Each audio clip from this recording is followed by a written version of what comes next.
Hello, Ruel. How are you? Oh, hello, Richard. I am doing fine, my friend. How about yourself? I am doing a-okay. I am exhausted, but I will do my best to bring the energy today Yes, as we yes, continue our top 100.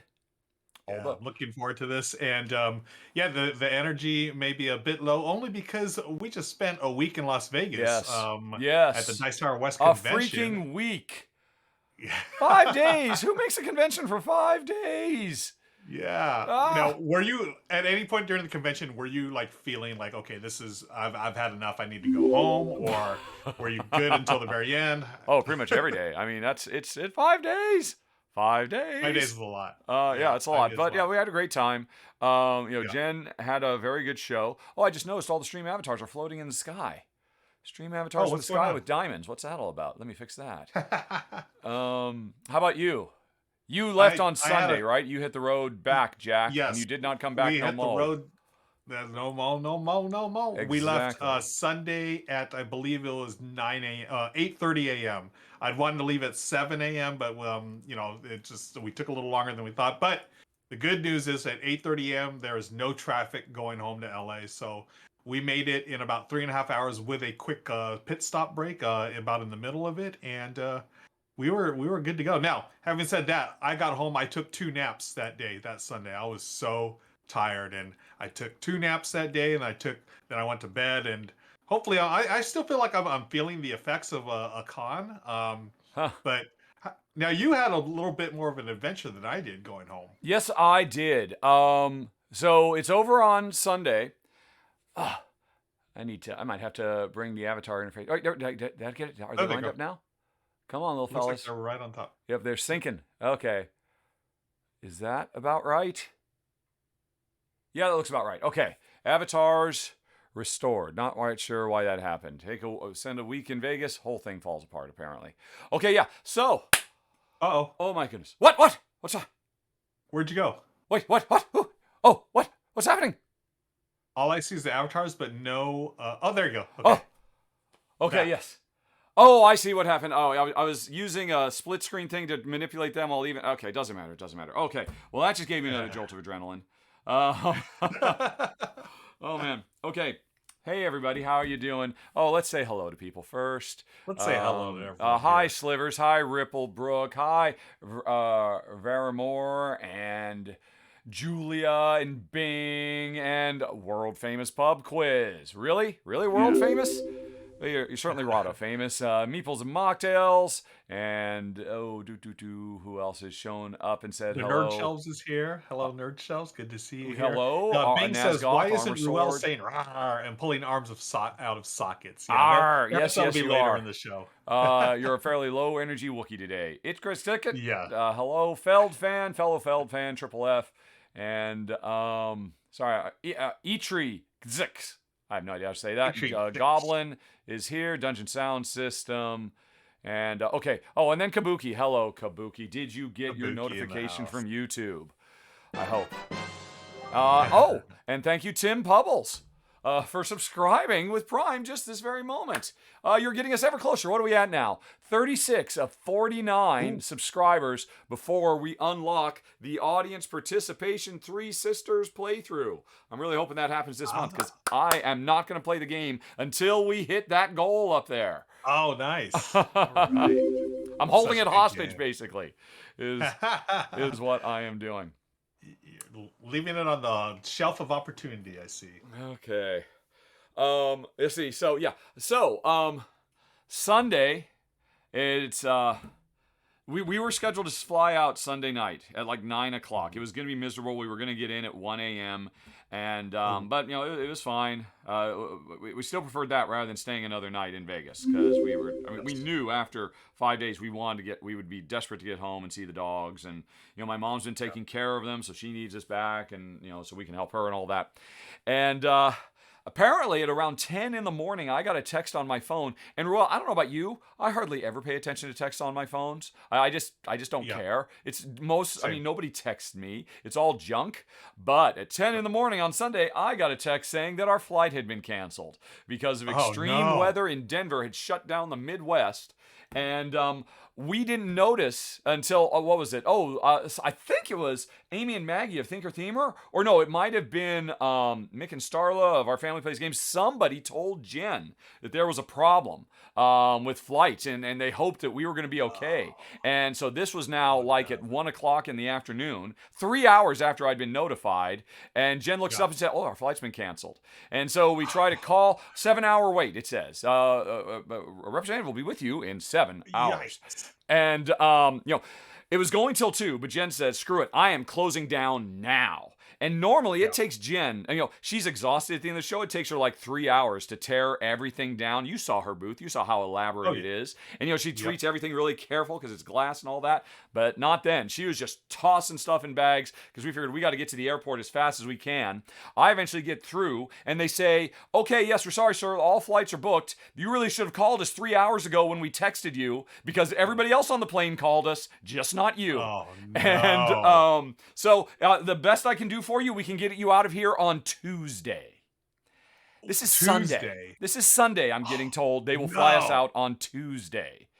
Oh my gosh. Yes. Oh. So is that what you did? No. But I say, well, okay, is there standby? I'm sorry, sir, I can't help you with standby. You have to do that in person at the airport. If I book you for Tuesday right now, you will lose your opportunity, your availability to go on standby because you'll be on a Tuesday. I'm like, okay, I am not going to unleash the string of expletives at that point, I pretty much just, the last game we were playing, myself, Maggie Abe, and another mutual friend, we were playing Formosa Tea. If there's one good thing to come out of all this, I was doing so badly, Ruel. I was dying so bad that everybody was fine. Just get up. Just walk away. We'll keep playing the game. We'll put it away. Don't worry. I'm like, okay, I don't have to at least have the humiliation of seeing what my final score will be. Because it was really bad. It was so bad. So, so we start packing up. We figure we got to get down there. And Maggie and Amy and our mutual friend, thank you so much, all of you, for helping us, because you've been to the Rio. It's such a huge, we were at the far end. It's the other far end where pickups are. Our friend was actually leaving, so he decided to go to the airport earlier. So he got his Uber ride earlier. We jumped right with him, but we had 5 bags full of Jen's glass, and it would have been impossible for us to huff it across. So they all dropped everything they were doing. They all rushed over. We rushed down to the airport, got into a line with Mick and Starla of Our Family Games. They were there in line, and they stepped aside to let us go ahead when we explained, so we were able to get to a teller quicker because we figured every second counted. Well, every second made no difference whatsoever at all. Oh, really? Yeah, so all of this stress and hassle and heartache ended up being a waste of time and effort on everybody's part. But still, thank you so much, everybody, for trying. So we ended up standing there at the counter for almost an hour as this, really nice, very thorough, teller, check out what attendant, I forget what the term is, customer service agent, tried. Thank you, K. Mercer, for resubscribing. Yay, we're getting closer. It's unlocking. Tried everything. We were looking for anything. Can we get on any plane? This was Southwest Airlines today. We'll fly down to San Francisco and spend the night because Jen's sister lives just south of San Francisco. We will fly to Seattle. We have a friend we could stay there with. We'll freaking do anything. We do not want to spend another night in Sin City. We don't want to, and so she tried all kinds of stuff. And ultimately, at the end of it, all she could say is, the best I can do is Tuesday. That is it. And no longer the good direct flight Tuesday we could have had by this point, an hour ago. A really crappy one that's going to take 8 hours or some such ridiculousness. So we say, okay, fine. We're just going to, book us for that. And we're just going to go collect our thoughts. And so we head over to, a table and we sit down and we start, okay, what are we going to do? Where are we going to stay? I thought about, putting out the Rahdo bat signal because we didn't want to stay for 2 days in Vegas. Who knows how much that's going to cost, hotels and all of that. But then I start searching, and Frontier Airlines has a flight that leaves at 6 a.m. the following morning, Monday morning. So, and it's $300 more than our original flight as a one-way. And we're like, okay, rather than who knows how much it's going to cost us to stay here for 2 freaking days, let's cancel, get our money back from Southwest, which they did. They had no problems about that. We got our money back from that. This flight was more expensive, twice as much as it should have been, because we were doing this literally last second. Plus the one thing I'll say about Southwest, man, they have generous baggage allowances. I was amazed. I had no idea. But then you have to deal with all the catacall stuff and like that. So we book that, we get the thing, and then I start looking and we see, the Excalibur. Oh my God, $38 for one night? That's amazing. Okay, maybe this isn't so bad. We're gonna do one more night. We'll have to get up. We'll have to get up at 3 a.m. to catch this 6 o'clock flight. But fine. Yeah. So we take another Lyft, not Uber, another Lyft back. There's another $20. And get there. And hey, Ruel, have you heard of resort fees? Oh, yeah. So your $38 isn't just for the Our $38 was at the end of it $90. Oh my God, really? Yes. That's insane. It's, really. For folks who don't know, I don't know if hotels are doing this everywhere, but apparently this is a standard, just cheap gotcha that hotels do. Do not believe any stated price on a Vegas hotel. They will all charge a resort fee that you cannot waive, and all it is free Wi-Fi and access to the gym. That's it. Whoop-de-doo. Yeah, stuff that should be freaking free. Just put it, give us the real price. So they tricked us. We were there. We're okay, fine, whatever. So we've got 300 more for the flight. We've got another 100 for this, which should have been a cheap night. And then, another 50 for flights back and forth. And but we get up at 3 o'clock in the morning. And actually, and Frontier was actually pretty good. I've never heard good things about Frontier, but I haven't, yeah. Yeah, they were great. They had a fairly cheap, I think it was only $50 for 4 checked bags, which it was 50 for each of us. So that was an extra 100, and that was part of the extra charge. But we got back, we got in a car, did our COVID test on the way home because who knows? We passed, got home, saw Mom, saw the dogs, and then Jen says, "Oh, I'm going to play Ark Nova." So we spent the rest of the day playing Ark Nova. Which took us a 2-player game took us almost 4 hours to get that game done. Wow. Now, we're slow to begin with, Jen's especially slow, but we were probably a little bit more slow than normal because we were cruising on maybe 2 hours of sleep over the previous 24 hours. And so we play Ark Nova, we watch some shows. Jen goes to sleep at like 8:30. I go to sleep at midnight, which is early for me. Normally I go to bed at 1 or 2. And here we are. And that was my adventure. But at least it's not Tuesday morning and we're not still there, which is what the best Southwest could have done for us. Southwest does no partnerships. Also, Southwest says, if you check your small print, they do not put you up in hotels if it's act of God stuff. Yep. So you're out of luck at that point. I'm glad you're home safe and sound, and I'm glad you didn't have to stay that extra night, because that is such a bummer when you want to be home and they, I've had it too where flights are canceled, things change, and that's always a pain to coordinate. But you're home in one piece. That's all you can ask for. Yeah. And originally we were going to get home at like 2 a.m. We ended up getting home at like 9 a.m. So, but with significantly less sleep than we were planning on having at the time. Right. So in the end, it worked out okay, other than half of $1,000 that were lost, which of course Jen just looked at there. That's coming right out of my profits for the show. That hurts. For us, we're going there to make money. It's I was there as a special guest, as were you. But Jen was not, so we have to pay for our flights down there. But Jen was there to sell glass, and she had a very good show, actually. Better than she thought. I hope she did. And she was really worried. 5 days. She's never done a show that long, and she was afraid that all the sales would be the first couple days, then it'd taper off. But it was pretty solid and consistent throughout.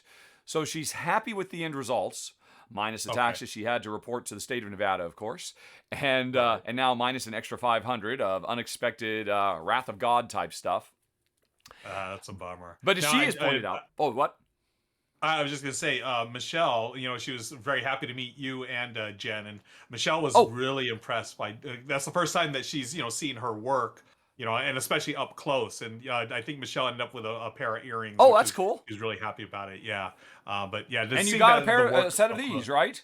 Yes, I have them right here in front of Okay.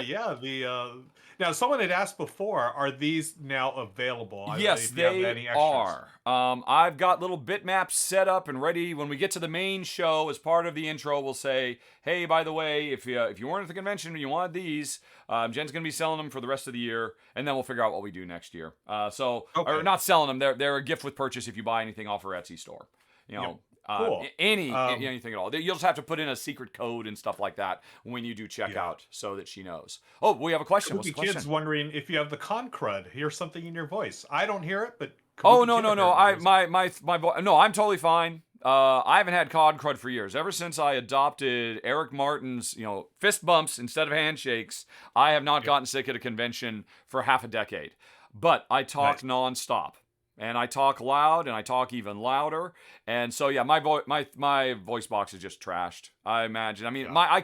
if I'm not careful, I could lose my voice. Yeah, it has happened in the past. So I'm sure that's Yeah. what you're hearing, Kabuki, is just that I'm a little hoarse. But no, Yeah. we did the test. Everything is fine. It was recommended we do another one. We do Good. have a second set of tests. We'll probably do that in a few days because, of course, who knows? We Yeah. could have gotten it in the Uber. I mean, although we're home now, so, mom's exposed. Yeah. But it's all about just keeping my 73-year-old congenital heart failure mom, away. But Nice. hopefully everything should be fine. And of course, we're all double vaxxed and boosted and all the rest of it. Same here, yeah. Well, I'll questions be I taking see. my second test this weekend. Julia Deer says, "How was Oak and Trailblazers?" You know Ruel what? and Rahdo? What is it? We're doing Q&A up front. We do Q&A after the show. Folks, After the show, right? did you know that if you start your question with a question mark instead of ending it with a question mark, it'll go into a special queue, and and that means we won't miss your question. So please, by all means, no further questions. Yes. From the audience, save them for the end. We'll do some Q&A. Obviously, there's more stuff we could talk about. What games we played, how they were, and stuff like that. Yeah. Nerdshell says, "Ruel, my daughters love the Bruno pins. Thank you. Thank you, Nerdshell. Yeah. It was really nice to spend time with you. And we talked about this a little beforehand, but for those of you that were at the show, thank you for all your kind words. There's a lot of people. At least I had people come up every day and just say how much they enjoy the R&R show and what we're doing. Oh wow. So thank you, friends. I appreciate that. And also for my channel, Tabletop Tonight, I had buttons made, so I was giving those out. And one of the different buttons that Michelle and I printed out were of little Bruno. Did I give you a Bruno button? No, you Richard? didn't. I just got a TLN number, which honestly I have. I should be wearing it, but I forgot to put it on. Okay. I will send you some of the other buttons we made. We actually bought a button maker, and Michelle and I spent a couple of nights just putting together hundreds of buttons that we gave out at the show. Old Man Coaster's in here. I also got to hang out with Old Man Coaster, which is really nice. Oh, I met actually him as taught well. and Yes. he is a really, really nice gentleman as well. I taught him Dice Miner, which seemed to be my go-to at the show. Oh Dice gosh, Miner was yeah. I mean, that must take 45 seconds to teach, and everybody is an expert at it immediately. Agreed. Yeah. So, folks, this is still the R&R pre-show, as Yes. you know, and We have stuff we'll to get do. around to recording a show. We're going to continue our top 100 games of all time real soon here, but we do Q&A at the end. Do we have anything to resolve? Hold on, let me take a look. As far as I think we do. top I think we threes do. and stuff. I think people have requested some segments. And I just want to verify oh, real quick, Richard. I want to verify you are okay health-wise. You did not mess up your knee or anything when doing all that running around at Dice Tower West. Oh, we have to tell people how Rahdo gotta ran tell through people about Dice Tower West. I guess we have to tell that story too. If you folks would like to ask about my running escapade, folks, and that can go into the Q&A queue as well, because oh my gosh, Yes. I'm totally fine. I am recovered. Okay, I think good. maybe I've got a tiny bit of a twinge, but no, it's totally fine. I'm a spry young 52-year-old, doing unexpected mile-long sprints in the middle of the convention. I was legit worried for you when I saw you limping around there after the show. Yeah, we I just was like, iced oh, it up no. good that night, and it was right as rain the next day. I guess that's why hotels always have those ice machines everywhere. I've never had a use for it before, but it certainly did now. There it is. Oh my gosh, look at Tim Puddles, brand new subscriber, is using those Rahdo points like crazy. That's right, I think when you first subscribe, you get like a huge influx of them, so you could buy stuff right away. We have 3 ranks requests and a Trivial Pursuit and a top 3. Oh, wow. Yeah, we got to get to work. So folks, questions, we'll get to them at the end. Question marks, if you'd like to know about further escapades, because I certainly had an escapade. I don't know if you had any more. But for starters, let's bring up the wheel. The wheel. Hopefully it's not broken, and we'll see what trivia is afoot. Do. Where's the wheel? There it is. Boop. Okay. And See what the right. wheel And does it's for us been so today. long. I don't remember how to do this anymore. All right. Oh, I have to Oh, come wow. over here now. And all right. It's probably gonna be. Oh, shoot! It's been so long. It's turned off. So will this actually work? No, it won't. But yes, I don't need to know that, Streamlabs. Please close that. No, I can't do it. So if I go away and come back, will that work? Oh. Alrighty, please. Otherwise, I have to open another browser. Okay, there we go. Spin like there's no tomorrow. What is the trivia today? Okay.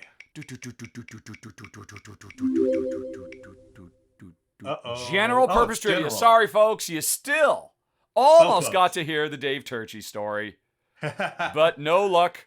No luck for you. Let me put that wheel away. But I think, folks, you could still make one more trivia request. That's what your Rahdo points are for.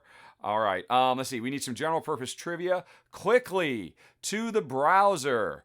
All right. So I need to do a Google search for interesting, fun trivia facts, and let's see what Google gives us. Those are terrible. All right, and that's boring. Let's see. This website, parade.com, promises 101 fun facts. We'll be the judge of that parade. Okay, I actually knew that, the first one. All right. Okay, well, that's kind of obvious. Oh, okay. All right, yeah. Come on, these are lame. Okay, wow, that's interesting. Ruel. Okay. Yes. How many muscles are in your fingers? Ooh, muscles in the fingers. That's really wow. I'm looking at there's got to be way more than I think. I'm gonna say, we'll say 2, 10. I'll say 12 muscles. It's a trick question. There are none. There are no Really? muscles in your fingers. They are entirely controlled by muscles further down your arm. Really? There's just the tendons. No muscles here. No good meat on these bones. So there are actually no muscles in your fingers. That's interesting. Yep, that's interesting. That is interesting. Wow. Okay. Although the audience perhaps has some slightly more fun trivia. Bing Like says Bing. R2-D2 is the most vulgar Star Wars character. They had to bleep out every word he said. That is hilarious. I've never heard that, but I love it. I like that. That is good stuff. Thanks, Okay. Bing. So that was some random trivia. Sorry, folks. If you get lucky Cool. on the wheel, maybe you'll get trivia about me and Ruel and our former lives or even present lives. But, right. So that's done. Okay. Trivial Cool. Pursuits. In fact, you're welcome, Nazgoth. Mark is complete. We have 3 Ruel ranks, then a top 3, then a Trivial Pursuit. Let's Ruel rank something. Okay, let's rank something. Shall we? Let me go over to the Ruel. Oh, you know what? Actually, hold on a second. Before we do that, let's just give away a game.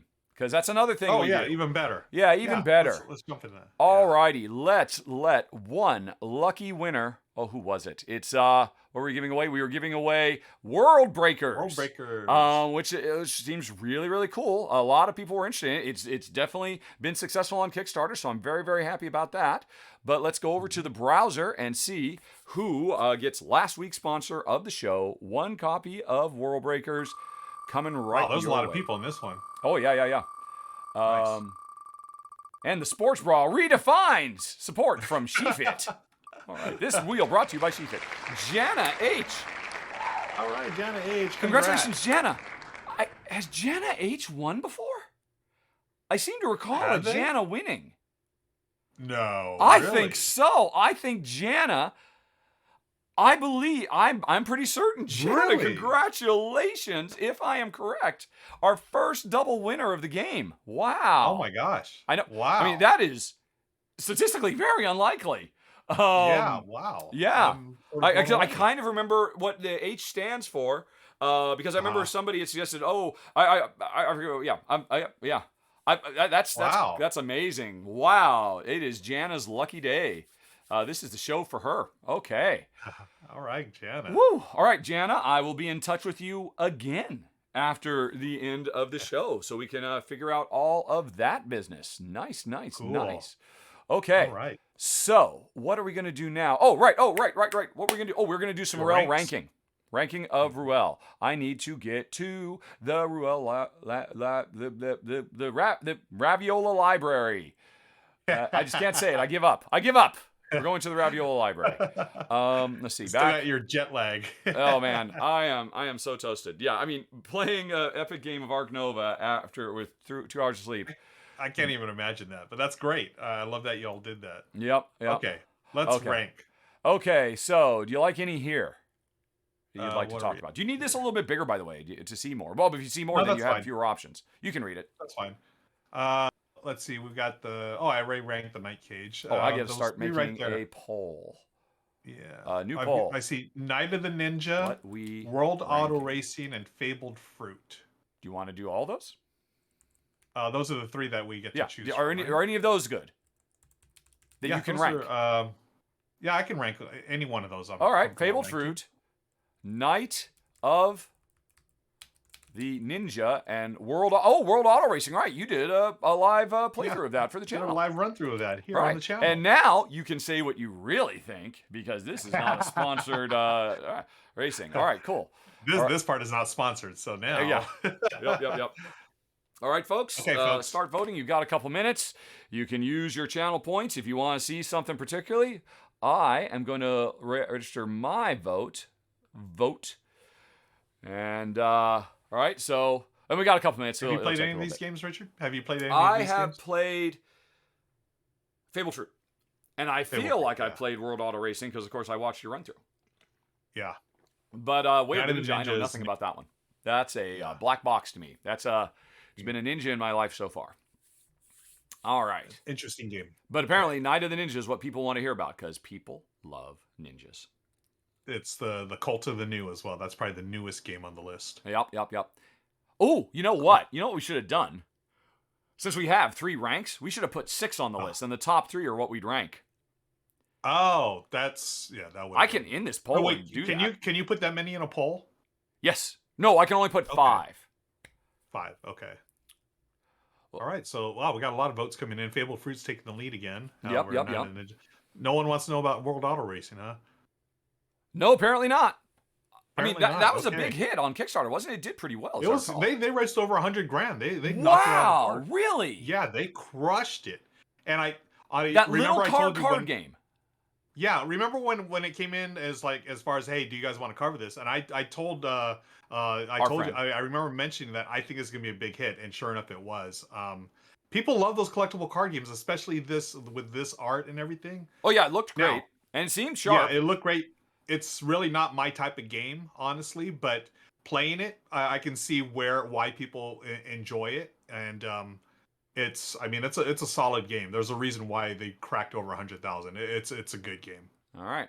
But apparently, all your protestations to the contrary, it doesn't look like there's a last-minute rally for World Auto Racing. Nope. And we have a perfect tie for Fabled Fruit and really? Night of the Ninja. What is happening?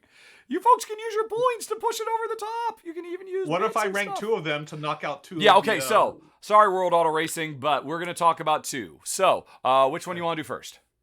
Let's do Night of the Ninja. All right, Night of the Ninja. Of course, we just talked a lot about World Auto Racing too, so it's kind of like we did it. A 4 to 11 player game. Imagine that. What is this? And they actually have a 2-player variant that you can print from the Brotherwise Games website as well. Oh, really? Yeah. So I don't know if you can see the designer is Justin Gary. If that name sounds familiar, Nope. He is the gentleman who designed Ascension, and he was a former Magic the Gathering professional. Oh my gosh! Wow. Player. Yeah.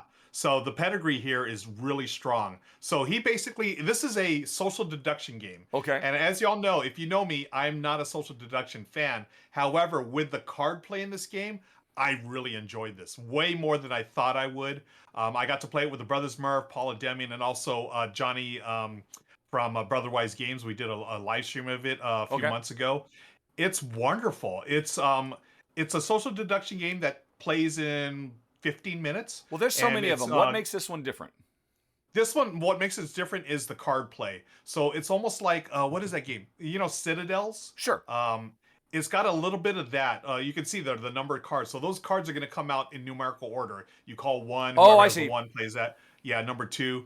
But you're not on the same team every round. Some rounds are going to be on one team. The next, it's sort of random as far as like, okay, am I going to be on the red team or the blue team? And then if you are, then you still want to win by yourself, but you want your team to win as well. It's because you'll get points for the team and you'll get points for yourself. So Okay. you're still But looking out for do number you know one. who's on your team?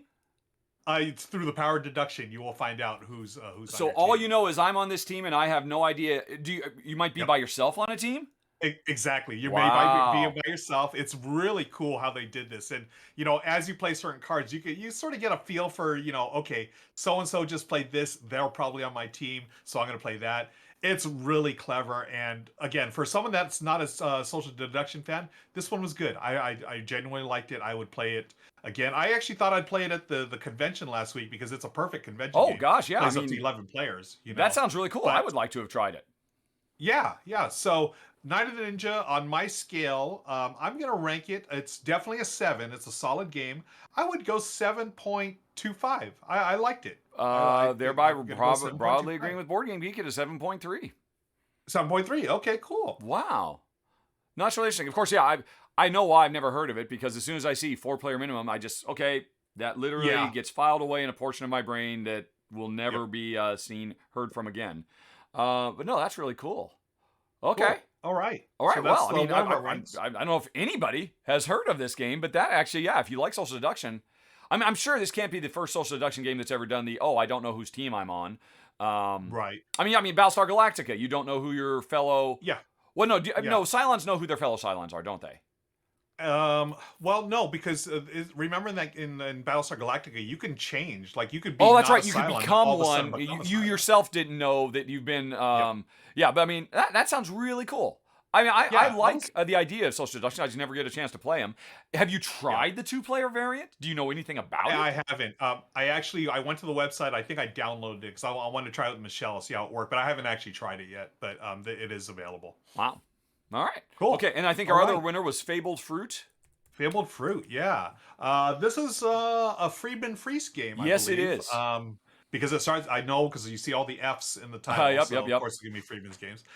It's a worker placement game, but the worker spaces are on cards, as you see there. I like the theme, of course. Michelle and I, we're big foodies, so if you have a game about food, me and Michelle are all over it. In this case, you're making smoothies, I think, from fruits and stuff. From the Fabled Fruit. And yeah, it's pretty straightforward. But what's clever about this game? It's a legacy style game where once you finish, No, actions it's on one not. card- Stop. I'm going to It's stop not you a right legacy there. game? I thought you There took is them no out, right? legacy implicitly means something gets destroyed.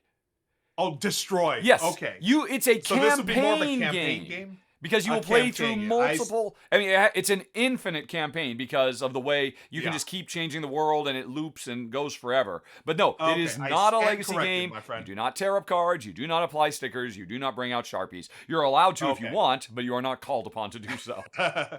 Yes. Okay. So I stand corrected. Yes. So you play the cards, and as the cards are Yeah. removed, you bring a new deck of cards Exactly. with new actions, and it's basically resource management, right? You got a bunch of fruit, and you're trying to make smoothies and I think shakes or something like that. Super cute themes, super cute gameplay. I would say it's like a gateway style worker placement game. Very Plays much. in like Yeah. pretty much a half hour or so. Yep. We liked it. I don't think it's the greatest worker placement game, but it's perfectly fine. I would rank this. Well, I'm looking at the BGG page now. I'm sort of cheating. It's at a 7. I feel like a 7's good. I may even rank it. I'll tell you what. It's a little better than a 7. I'll say it's a 7.12. 7.12. So, I mean, you sounded pretty down on it, and you're giving it almost the exact same rating that you gave Ninja, which you sounded pretty up on.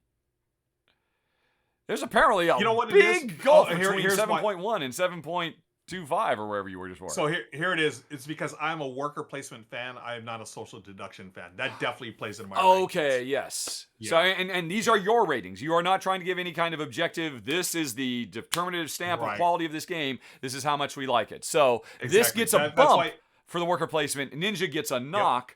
And even though, so would you say Ninja is the superior design game?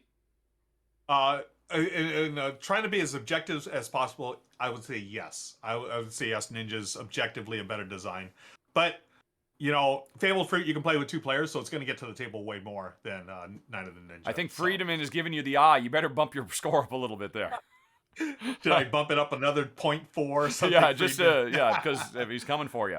Yeah. It's interesting. Now this So one you I have played this. Your thoughts? I have Yeah. played it. I think it's very, very clever. The whole notion of it's a worker placement game that will slowly evolve over multiple games because old worker placement spots go, new ones come out.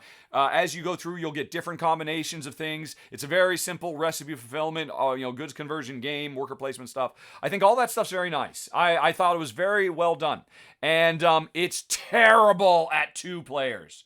It is awful. Yeah. It just goes to show how Freedom and Freeze hates couples gamers because it would have been so easy to put a couple of simple little rules to tighten this up for 2 players.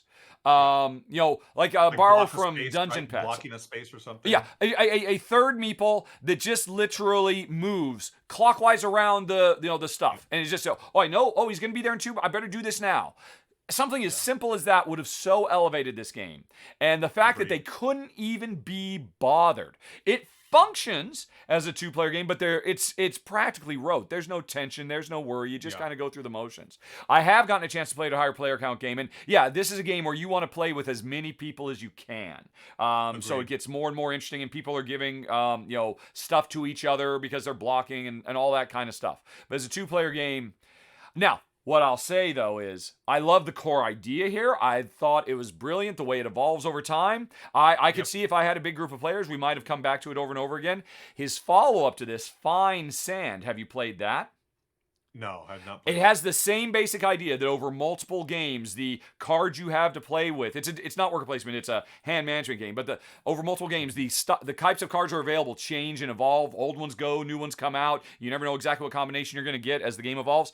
That is fantastic. It is Jen's favorite Freedom and Freeze game. Oh, okay. So yeah, totally as an aside. And it goes to show that Friedemann can make a good game for 2 players.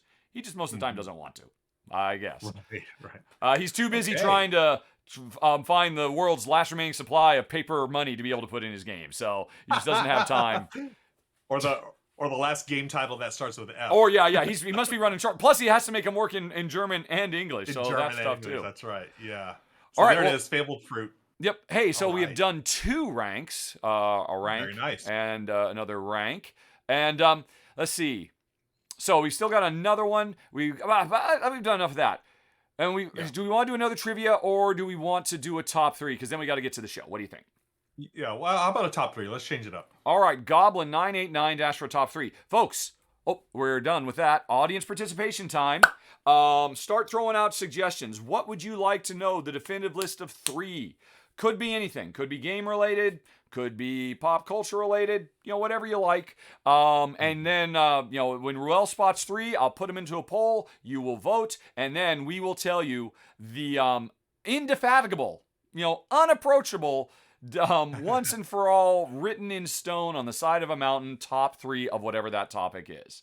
So let's see. I will start a new poll. What's the 3 to be? All right. So do you see any?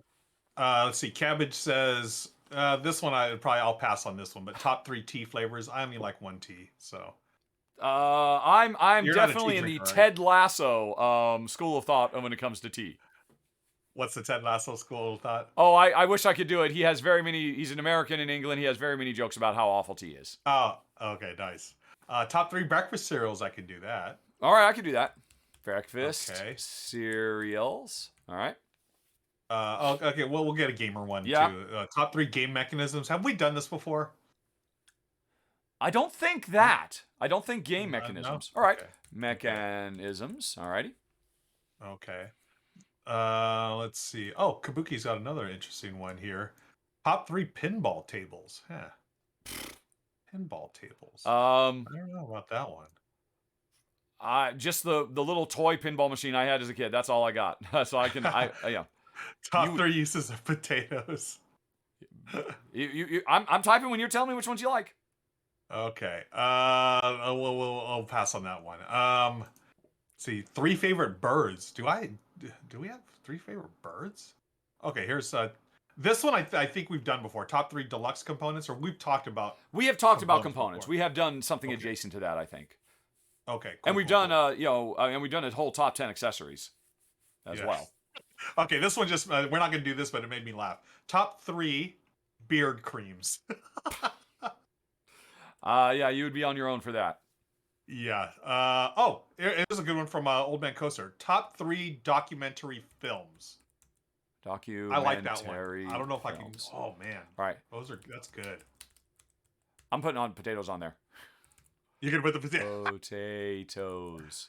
potatoes. Oh, toes with an E. All right. So, once again, folks, you have 2 minutes to tell us what's it to be. 3 silly things or 1 serious thing.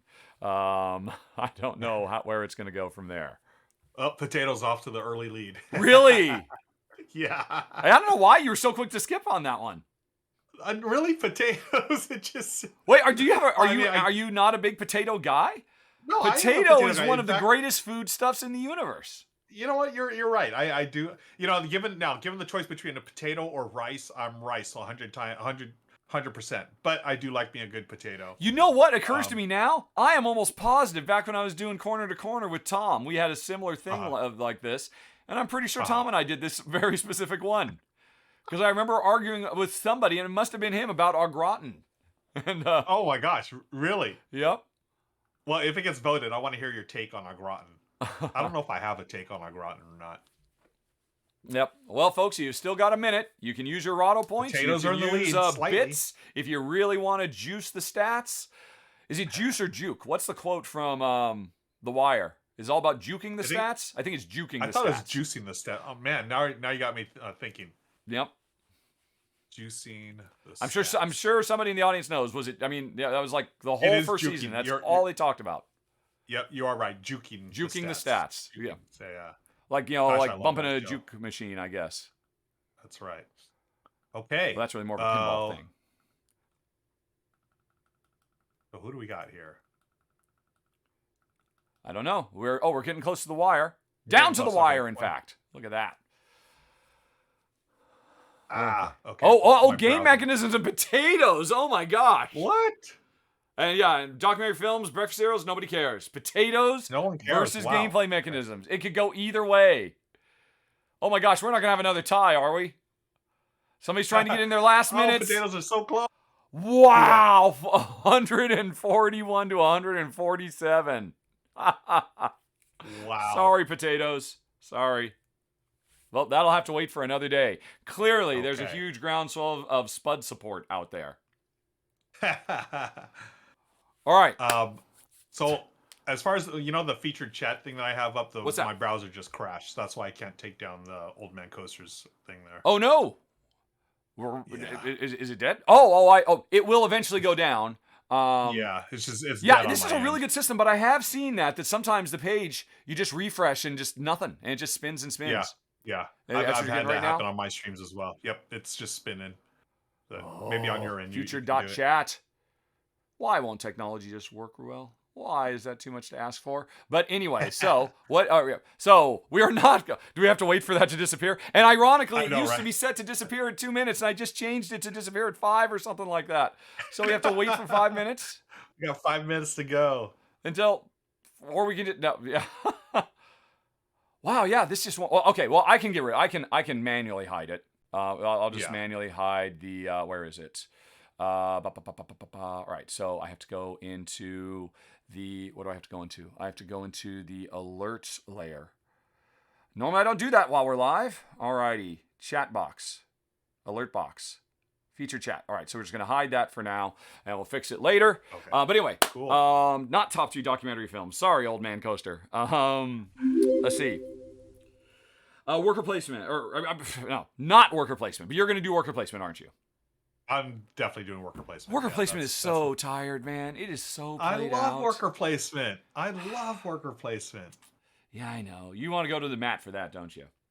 Oh, I mean, don't get me wrong. I got nothing against worker placement, but a few years ago, I did a top 10 favorite gameplay mechanisms, and worker placement honestly did not make my top 10. It didn't make the top 10? It did not. There are 10 other, and there's probably more like 12 or 15. I mean, don't get me wrong. There are lots of amazing worker placement games that I love. Yeah. But not for the worker placement. I mean, it's just. Oh my god. But I can't deny it's just about perfect. That is certainly true. It is a flawless mechanism. It's so easy to teach. It's so universal. It's here. You know what? Here's why I'll put it in. I love Euros, and usually Euros, you are a disembodied force in the universe, right? And so it's harder to make a connection. The best thing about worker placements is that feels like you. It's not you, it's your agents. But it does let you kind of project yourself into that world a little bit more. Agreed. Agreed 100%. Especially, I mean, the worker placement games of 10 years ago are much different now, right? The genre has evolved. The mechanism has evolved. Yeah. I know one of our favorite, we've always talked about Shem Phillips. I mean, what he's doing with worker placement mechanisms Oh, in yeah. his games. There are so many cool things being done all the time. I mean, and it's not just workers, it's dice worker placement and all the rest of it. I'm back into feature chat. I think it's gotten itself straightened out. Okay. So we should be back to good to go. If you want to just throw something on screen just to make sure. If I turned it back on correctly. Okay. Did I turn it back on correctly? No, I don't think I did. No, I didn't. I fixed it. Okay. I got rid of the old thing, but then I didn't turn it back on. So I got to go back into alerts, and I have to turn back on feature chat. Now, feature a chat. Do this. Feature it. Feature it. All right, cool. All right, so we're back to normal. Viticulture and Agricola are amazing worker placement. Agreed, Bing. Agreed. So there it is. I can do that. The feature chat is working again. Here's the interesting thing. I mean, I am so down on worker placement. Agricola didn't make my top 10 worker placement games. I've done that list twice, even though Agricola is in my personal top 10 games of all time. Because the worker placement in that game is just so vanilla. I mean, Viticulture's a bit better because it's got like the Grande, it's very versatile. There's a million things you can do with it, paying, sharing, bumping, workers with unique powers. So I guess really I'm very down on vanilla worker placement, but so much you can do. I guess, all right. But I mean, one of your favorite games of last year wasn't it Roll Camera? That's dice worker placement, correct? Yes. But honestly, if that were a competitive game, I don't think I'd be that keen on it. It's so because it's a cooperative worker placement game, and that is rarer than hen's teeth. The world hasn't seen much of that, and we need more of it. But anyway, I'll go for it. But for one of my top ones. Has to be multi-use cards. Yes. Yeah. I mean, that is so good. Having a hand of cards and wanting to use all of them for their stated purpose. I mean, whether it's as simple as Race for the Galaxy, I have to trash cards to play other cards. Why isn't that the way Richard Garfield made Magic? Why did he introduce us to stupid mana cards and all of that garbage? Oh my God, Magic would be so much better as a multi-use card game. But then you get into, I don't know, La Granja or, Glory to Rome, where, each card has multiple functions on it. There is so much you can do with that, and I don't think we see near enough of it. And it's just always so tension, because when it's done well, it's always just painful in the most extreme degree to give up this to make that happen. And, I mean, Jen and I love hard, agonizing decisions. So, multi-use cards, if you'll allow it, I'll let we can have a negotiation for worker placement. Is that fine? No, I'm absolutely 100% behind multi-use cards. I love just thinking, it just popped in my mind. There's that Charles Chuddick game called Red 7, which is a very light game, but it has multi-use cards in it. Mm-hmm. But it's a very simple game. You're just trying to play colors or numbers. And, it's like a distillation of all his other games. But I love multi-use cards as well. I mean that's just something you put in any game. That game got better. Agreed. Yeah. Agreed. Although you don't really see that much done with it. I mean, I think I just pretty much described the two uses of it. The Race for the Galaxy thing of trash cards to play other cards, or hey, there's a bunch of stuff on this card. And so I would say it's arguably not as versatile as workers. But it's almost more of a sub mechanism. Right. I mean, there are very few games that are built 100% around it. No, that's not true. There's a lot of games that are built 100% around, and it just works. So what's our third one? I mean, if we know those are two of the three greatest board game mechanisms of all time. What's the third one? Yeah. Wow. I'd be interested to know what the audience thinks. I know I have a very, very... I don't think I could make this argument in good conscience, but I love simultaneous reveal games. Oh, I love it so much because whatever else you're doing, whatever it is that you're trying to decide that everybody has to choose simultaneously and then everybody reveals, the flourish, ta-da, or ta-da. I mean, I love that. I love to, yes, you didn't do what I wanted, or because it instantly adds a level of interaction that to me is so much more interesting than just punch, punch, punch, steal, steal, steal. A much more interesting interaction of must get in your brain. What are you going to do? Tell me what you're going to do. Okay, I'll figure it out myself. What do you got? And that's interaction that is real and interesting and not cheap and old and dated and phoned in. I love the simultaneous reveal. It brings drama to any experience. About the only place I don't like it is simultaneous reveal auctions, although those can be done well. The blind bidding, they just never ever are. They're always done really stupidly. There's a few key things that every blind bid designer out there just fails to do every time that turns it from fun and exciting and dramatic into, I think I'll pass on playing that game. But what else about you? What else do you like?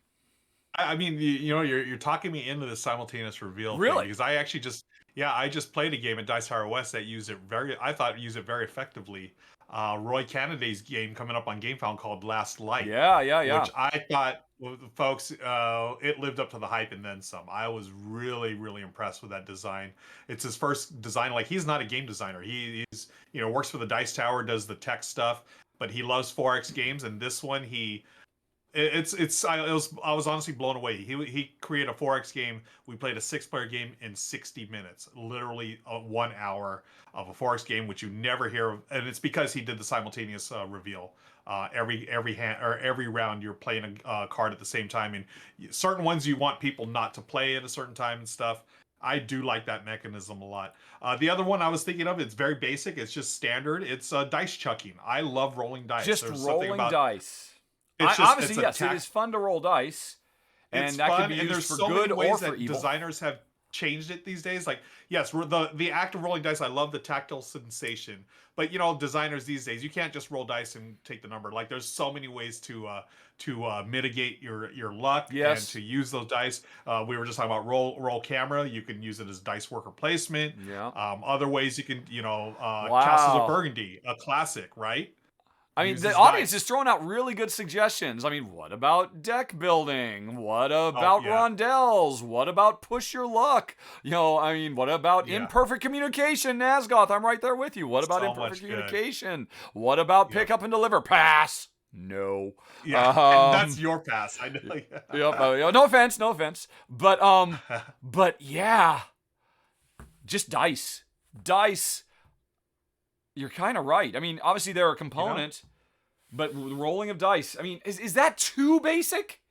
Is that almost like saying, "Oh, my favorite mechanism is playing a card on the table"? Is that a mechanism? Yeah, and that's what I'm wondering. Is it too broad of a thing? But again, it's something I've always loved to. My favorite mechanism is shuffling. Yeah, right, shuffling. Yeah, but even when you're a kid, like a lot of us, the first game you play is Monopoly, and Monopoly, the most exciting part is rolling those dice. Do you get doubles?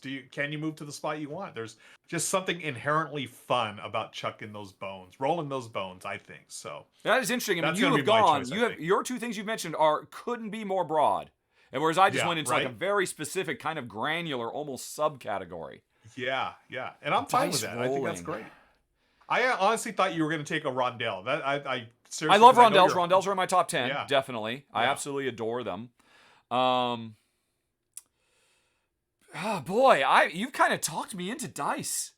It feels cheesy and wrong, but I mean, again, it's so broad, and the act of rolling dice, and there's, either whether it's resolving stuff or harvesting resources, dividing them up. I mean, there have been so many cool, amazing things that are done with it, and at the heart of it, it is just always a game is more fun if you've just got that danger, that element, and then the tactile nature to it too, the sound, the noise. Yep. Jeez Louise, I was thinking of Three Sisters, the game that you refuse to play until we get enough subscriptions here. That uses dice, but there's ways to manipulate those dice, and it has a rondelle built into it as well. So you got a rondelle with dice. I mean, come on. Dice is a flavor you put on anything, but I'll do it. Yeah. All right, so our top 3 mechanisms of all time are worker placement, multi-use cards, and dice. And dice. If anybody sees that in writing, I don't think we'll hear the end of it. I mean, hopefully they will come and at least give some consideration to the thought process that went into it. All right. I don't know what the audience thinks of that. What did the audience think? Because I did not expect that to go that direction. Yeah. They're wondering, we should have gone for the potatoes, I think. The potatoes would have been, yeah. Custom faces are always a good thing. Custom faces, says Tim. Yep. Yeah. I'll go for it. I'll go for it. Yeah. Dice drafting bag been sort of like Roll for the Galaxy. I actually prefer Roll to the Galaxy, because it's Race for the Galaxy, but with dice. Yep. You know? I mean, dice drafting, all kinds of things you can do with them. Yeah, okay. Yeah. All right, well, I think we have done all we can do because we're actually here to film a show. And then hopefully have a little bit of time at the end to do some Q&A. Have people start asking questions and answers. Only 2 in the queue, so apparently not too terribly much. Queues, all right, maybe we won't need much Q&A time. Folks, we're about to... We're about to start recording the show. But before we do, we need a secret word. Oh, okay. I kind of feel like the secret word should be either dice or potato. I like potato. But how can we do a potato? Let me check my list. I mean, dice is too dangerous that we'd say it by accident, I'm sure. Yeah, dice is... And potato, I don't know how to work potato. I have a couple different ways I can work potato in, I think. Okay. Yeah, because I took last week, so if you want to take this week's, that'd be great. Okay. All right. There we go then. All right. So folks, since you're watching live, you get the extra added benefit of knowing that I'm the one who'll say it. So you have to listen for me to say it. Ruel is not going to say it unless he says it by accident because potatoes come up so often in our general day-to-day conversations. Let's see. Also, before we get going, in case you didn't know, if you subscribe to the Twitch channel, which means you get to watch without ads, you get a bunch of other benefits. They're all listed down below. But one of them is if you cannot hear me ever saying the word potato, you can just directly whisper me on Twitch. I will see that, oh, you're a subscriber? And I'll just tell you when it was said so that you will be able to enter the contest without having to go through. I mean, the number of times where I feel bad every week. I watched the show 3 times and I still couldn't find it. And I'm like, oh my gosh, we hit it too well. So yeah, there's all kinds of cool benefits. Scroll down below the video if you'd like to see a list of them, discounts on merchandise. And also, if you're an Amazon Prime subscriber, you can subscribe for free. So you can get all those features. I have to put up a new exclusive video this month because another thing, every month, subscribers on Twitch get to see an exclusive, won't see seen anywhere else, full gameplay session of a game with me and Jen. Last month it was Black Angel. I haven't even decided what this month should be. But, if you're a subscriber and you ask, I'll send you the link for it. So there's a lot of reasons to subscribe if you want to. And therein ends the commercial for supporting the show. And we're forgetting anything else. We got our secret word. We're ready to go. I need to warn everybody, we are not going to be interacting with the audience. Is there anything we've missed in the audience that we need to do? I've just been going through. I mean, people are still talking about potatoes and stuff. I think we're good to go. Yeah. Did anybody say potatoes? Did anybody say what's taters, precious, or anything like that?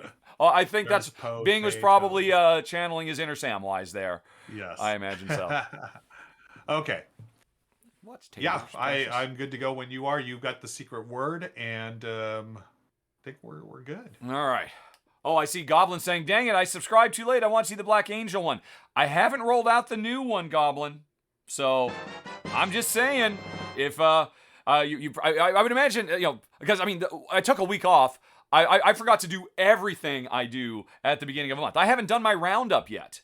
My monthly roundup. I'm going to film that tomorrow, probably.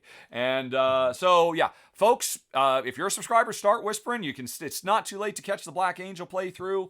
I think the previous month was Tzolkin, Tribes and Prophecies. We'll figure out what next month's is. And otherwise, yeah, let's get this show on the road. Now. Before we get on the road, let's not get the show on the road. Your monthly roundup, do you do that live? I forget. Do you do that live? I have been doing it live for the last few months. Here's the deal. Would you like a very sad tale of woe? Oh, no. Another one? I got my second rejection from Twitch. What? Really? Yep. And God, they were dicks. Because no. I got it was when we were waiting at Smash Burger. Yeah, because we went and had dinner at Smash Burger, and I saw it, and I'm like, oh my God, look at this. And I was about to tell everybody, and then like 30 seconds later, another email came saying, "Oh, you're not good enough. Check back in a couple of weeks." And I was like, "Oh, if I was a little low energy there, it was probably not." But I didn't want to tell everybody. I didn't want to bring everybody down. So. Oh yeah, that's. So did they just tell you didn't reach the numbers, or there are no numbers. It's just I mean, they are not incentivized to do it because it means we make more money off of this show. I mean, they make less money, we make more money. And so I've officially hit their numbers consistently, That's what I thought, but it says in small print, note, this does not guarantee partnership status. And I mean, and I'm sure the brothers Murphy went through this for like half a year. They just kept chasing that. Yep. And I figure, you know what, it's not going to happen for me unless I start covering video games. So that is the main reason I was doing live streams of the roundups and the podcasts and all of that. And I think I am demoralized enough that I'm going to stop doing that because honestly, it makes that act so much more stressful, so much more work to live stream those rather than just record it myself. So I don't know. I'm kind of on the fence about it. Thanks, Twitch. Oh, what a bummer. Yeah, I know. Such a bummer. Wherever Mike and Nick are, I feel their pain. I've gone through it too. But I bet you they never actually got the approval thing, and then right after got the you suck. And I wrote, but I just got the approval. So that was a mistake, and that was it. Yeah.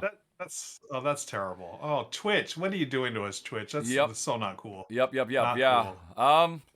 We don't do the video game numbers. We just we don't do. It's unfortunate. I'm sure if you were willing to take your Wookiee suit into a hot tub. That might, I don't know, that would certainly scare off our existing audience, but... I was going to say, I want to build our audience, not lose it.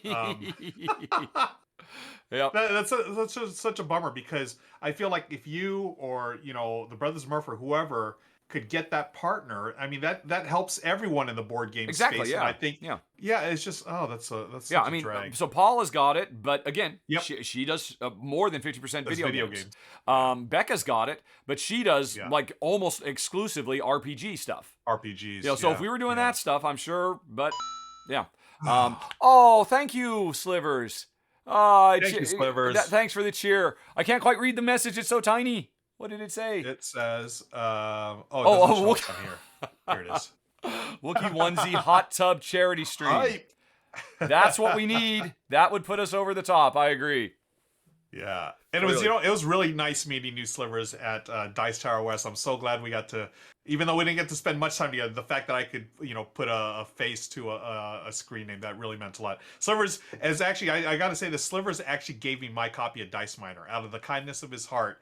He just randomly shipped it over to me and Michelle one day a couple of months ago. Oh, wow. It was a nice surprise. Yeah. So such a great part of the community. Thank you, Slivers. Yeah. So anyways, well, I'm bummed about the Twitch thing, but you know what? We will venture on. We'll continue doing our thing. Yep. Yeah, I mean, it gets to a point where I have to wonder, is it worth even keeping affiliate? Because affiliate doesn't make that much. I mean, right. And we gave up multi-streaming, right? We were doing that. So they said no on the partnership. Can you continue to go for a partner? Or No, they said check back again in 2 weeks. I'm in a perpetual. Every 2 weeks I can apply again. So I could keep doing that, but I don't know. I hate standing in line. And I hear you. So we'll see. We'll see how it goes. But that's okay. That's okay. I mean, it was a long shot. I knew that. But now on to Happier Climbs. Our secret word is potato. Our sponsor this week is Key Enigma, which is on the table.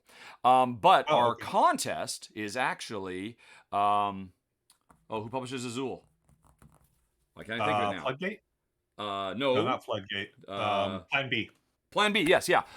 They're doing an Azul package, so people can win Azul and a cool little mug that looks really pretty. So that's what the giveaway. Oh, but then the other thing is these and this. Because actually, I don't know if I really should tell the story. I actually was reached out on Board Game Geek, bought from a Board Game Geek. Somebody actually I met years ago at Essen who is a Ukrainian gamer. And, he told me some stories and whatnot. And I'm like, yeah, I got to get a shirt. We got to do a little bit more. Last week, we kind of piggyback off of Matthew Jude's fundraising. Yes. But then it turned out that had to be canceled because justgiving.com was apparently being problematic and stuff like that. So we'll talk about it in the actual show. But Jen's doing a special thing. Not only can you get these things when you buy her stuff, but she's doing a special new line of blue and yellow Ukraine flag Witwat. And 100% of all of her proceeds for this will go directly to care.org, the same charity that Ignacy Trepchak suggested for doing good work. And if Ignacy says they're good because, he's right there. He's right there, yeah. Yeah, okay, but he's cool. connected to So people. Are we doing, he's got partners in Ukraine and all that. Are we doing multiple giveaways? No, just the no, one giveaway. We're not giving away any Key and Enigma stuff. We're just talking about it. Yep. Got it. Which is going to be tough because this is an escape room. Yeah. If I open this box, there's stuff. Yeah. I know. So we'll have to, and I gave it a little bit of thought. I think I know what I'm going to do. Plus, we just like to play it by ear. So we're going to, what's on the table? We'll do this. And then what should we do? Should we do say, hey, by the way, we're not giving this away. Instead, we're giving away Azul because I've got a little picture of it. And then we could do or do we do the Ukraine stuff right up front? Knowing that, a not insignificant amount of people don't watch past the first 2 minutes. I don't know. What do you think? Yeah. Wow, if you're talking that way, then I feel like we should lead with the Ukraine stuff right away. I mean, it's obvious you got the shirt. We'll just lead right into. Yeah, that. I mean, it's hey, Rahdo, what are you wearing? Well, I don't know. Yeah. Did you know? Okay. Yeah, because we did actually set that up last week, and it didn't work out. And people still might watch that show from last week and say, wait, should I do this? And like, no, you shouldn't. Matthew hasn't shut it down yet. So yeah, it's probably good to lead with that. And then you can say, well, on happier news, what's on your table? And then we can do that. And there you go. And then we do that. Yeah. Oh, or no, you know what? Actually, it'll end with happier news because then we'll talk about what Jen's doing and I'll show these and I've got a picture of them. And folks, also, while we're at it for the rest of the year on Slightly Happier News, if you check out Jen's stuff at gamerglass.art, you can get these as well. These are now a free gift with purchase. And then we can go into, hey, what's on the table? And then what are you giving away? Or you can even say, well, are we giving away a copy of this? No, we're not, Ruel, because we got a third thing to talk about. And then we can talk about Azul and how great it is. And then we can get to the top 10. Does that sound good? Does that sound good, audience? I don't know. Audience, let us know. Yes. Everyone's, thanks. Cool. Okay. We are good to go. You want to put the little banner saying we're not going to be chatting with the audience? No, because we forgot last week. We don't start the show without some bloodletting. Oh, that's right. Yeah. It's time. Only be one. And just to let you know, I have tried the banner text thing. Oh, you've tried a couple times and it's just not working for you? Box, it's not working. All right, we need to find a better solution then. Arr. But in the meantime, let them fight. All right, what do we got here? First of all, where am I? Hey. Oh, I'm off on the side. It's good to be on the side at first because you're not surrounded. I haven't even been touched yet, and I'm about to take out to live in Dice in L.A. Oh, live in Dice in L.A. runs. You shouldn't bring ice cream cones to a Trident fight. Uh-oh, Dungeon Sound System is totally decked out as a Super Viking. Oh, no, I'm being surrounded. Oh, they're hitting me on all sides over there at the bottom right. Spiker, Dungeon Sound System, Tuxedo, and they combine to take me out. None of them, but now they turn on each other. No. Alliances are short-lived on the battlefield. And health pack appears. Who gets it? Sam got it. Oh, Sam, it's your fight to lose. Andrew's coming up behind Sam for a backstab with a plunger, but Andrew gives up. It was too far to run, and then Andrew blows up. Alrighty, Sam is on the run. Oh my gosh, Soften Your Razor still has 50% health. And he's chasing down Mercer, who is running. Mercer is going to bravely face their fate. Going to try and soften. And now it comes down to Sam. Sam with his Mario. Sam, turn around, run, get the health back. Run, Sam. Oh no, Soften's getting it. Oh no. All right, okay, and Soften just goes in for the kill. Soften Your Razor was very sharp today. And well done, Soften Your Razor. There we go. So Soften, who hasn't really, I believe Soften is completely rocking default clothes. They probably never customized themselves at all. So Soften Razor, enjoy your 100 geek gold. Buy yourself a nice hat to go with your cyborg implant, perhaps. All right. Oh, that's so fun. Yep. Yes, it is. Okay, cool. So, banner is on, show is going, and we need our list of 10. Do I have my list of 10 here? Yes, I do. All right, put the normal thing on screen. Boop. That is on screen. So, and okay, so first we'll talk about Ukraine, and man, I just don't know if I should talk about Roman. I mean, he didn't. Oh, what? No, I don't think. Okay, I won't go into the wider because only a subset of people watch this show. Somebody on Board Game Geek named Roman, who is in Ukraine, contacted me and said, "Boy, I mean, I've seen you've worn shirts for others. I really hope you might want to do the same. And help raise awareness. I'm writing emails everywhere I can. But where was he? He's in. What was it? Is he in the Ukraine right now? Yes, he's Ukrainian. He lives in Kharkiv, and I had said I've already written the shirt. I hope you're safe. And he wrote back, I've sent my wife and children away, but I'm staying. I'm volunteering and doing everything I can. And like, wow, yeah. I could. Yeah, I mean, I complain about my flight being canceled. It just puts everything in perspective. Yeah, it really does. Yep. Wow. So Roman, this one's for you, man. Yeah. I hope you're okay out there, because I understand Kharkiv's getting a lot of shelling now. I don't think it had been when he wrote me, but it is now, I think. Anyway, so best not to linger. I think we probably did it pretty well last week, just in and out. Hey, it's a humanitarian crisis, and if folks can give, that would be great. Right. And how can they do that? How can we help, Ruel? Well, my wife wanted to step up, and so she's made a new line of meeples, and I'll talk about that. Let's see. Let me make sure I have that picture set up, ready to go. All right, where are they? Images. Boom. All right. Oh, that's for later. We're giving away Azul. Okay. So look at them. Wearing the Ukraine colors.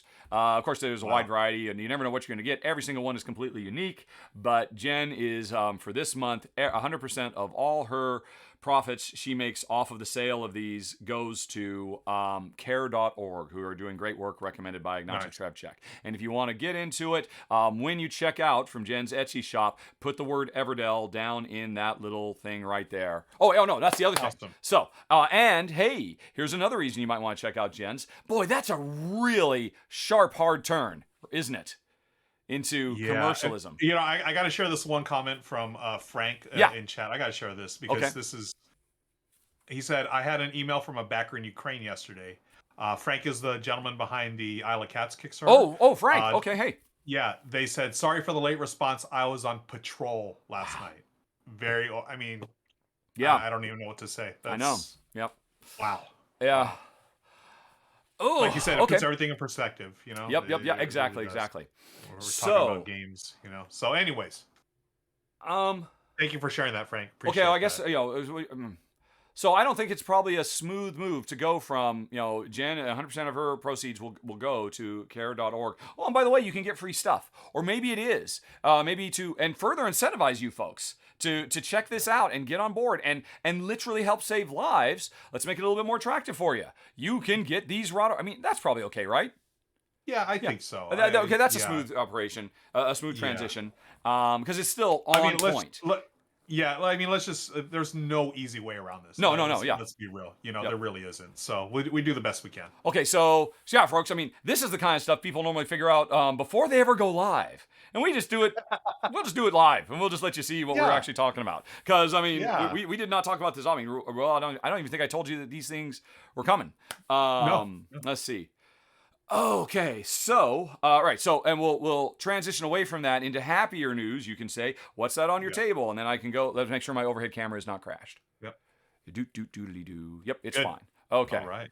Okay. Cool. Well, we've got this. It's on Kickstarter right now, and it's really cool. And let's see. Oh, make sure I've got the because there's a website associated with that. I got to make sure I've got that queued up.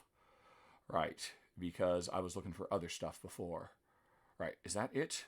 Is that what I want? No, I want you. Hold on. Oh, my. Hold on. Right, no, you. Which one is being shared? Oh, shoot. I've got 2 instances now, and they're both doing feature chat, but I don't need to share feature chat. All right, let's just come to this one. Oh, shoot. That means, okay, that's right. Good thing I saved the URLs. So I need this URL in the queue. So you can just keep talking to the nice folks because I'm not as prepared as I thought I was. What are they saying, Ruel? Did they have any thoughts about how to sensitively handle delicate topics like this? Because I am not known for my sensitivity. That is for sure. Again, I don't think there's there's no right way to do this. It's a very sensitive topic. It's tough, and no matter what we do, someone could always say, "Well, you're being insensitive." Of course, it's hard to talk about the Ukraine situation and transition smoothly into board games. There really is no way. So we do the best we can. Yeah. Okay. All right. Okay. Cool. So I've got that queued up. That's for this. And then I've got, let's see, what picture do I have queued up? It's the, it's those, because that'll be that. And then it will be going that way. Yep. And so you get those. And then afterwards, we talk about the game. And then, are we giving away? No, we're giving away Azul. Okay, I think everything is queued. Comma, not period. Period would mess it all up and go the wrong way on the slideshow. All righty. Okay.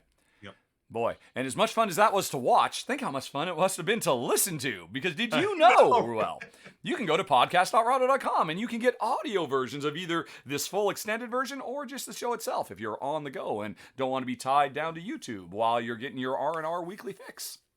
Yeah. Okay. I was going to say, the last few minutes may not have been the most compelling listening material, but indeed.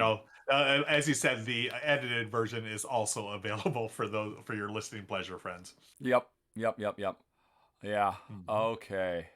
Let's see here. Yep. I think Fem Sensei says it best. We can't take away from what's happening, but we can try to bring a little light into the world too. So we will do that as best we can. Okay. Yep. All right. Okay. Then once more. All right, audience, you're talking amongst yourselves. Decide amongst yourselves what the 3 best ways to prepare potatoes are, because I know what I think, but it did not quite get the votes. Okay. Oh, and I see we've gotten some whispers. I'm sure those are whispers requesting the game, because of course we haven't even said where it's going to be said yet. And have I made a note of myself? Because I don't want to forget, because I'll totally forget. Where's my list of all the games? Yep, there it is. Potato in all caps, right next to my number. All righty. Okay. Yep, nice try, me. Okay. Then let's get to it. Brew it. All righty.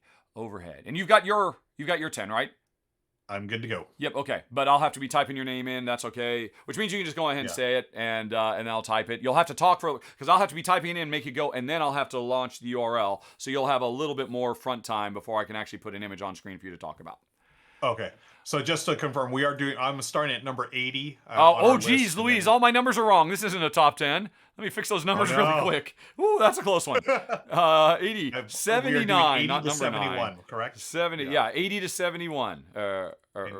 Oops. 70. I'll be the even numbers. Yes. 73, 72, and number 71. Okay, I can't wait to see what you came up with. I've got a very heavy list, my half of it. All right, so... Oh, interesting. Yes. Okay, cool. All right, so let's just go on ahead and... Oh, and the secret word, let me type that. The secret word is Potato. Am I gonna say potato or potatoes? Oh. I'm gonna say... Or maybe potatoes. I don't know how I'm gonna say it. Any form of the word. Potato. Potatoes. Potato or maybe potatoes. And toes is TOES, right? I don't want to pull a George W. here. Yeah. No, that was a Dan Quayle. I don't want to pull a Quayle. Dan Quayle, yep. Yeah. Which the majority of the audience has no idea what we're talking about. But I know Kabuki knows what we're talking about. All righty. If you have a certain age. Some U.S. history for you, folks. Yep. Look it up. Potatoes. Okay, the secret word is potato or maybe potatoes. All right. Perfect. That's cute. Okay, I'm ready to go. Then. Okay.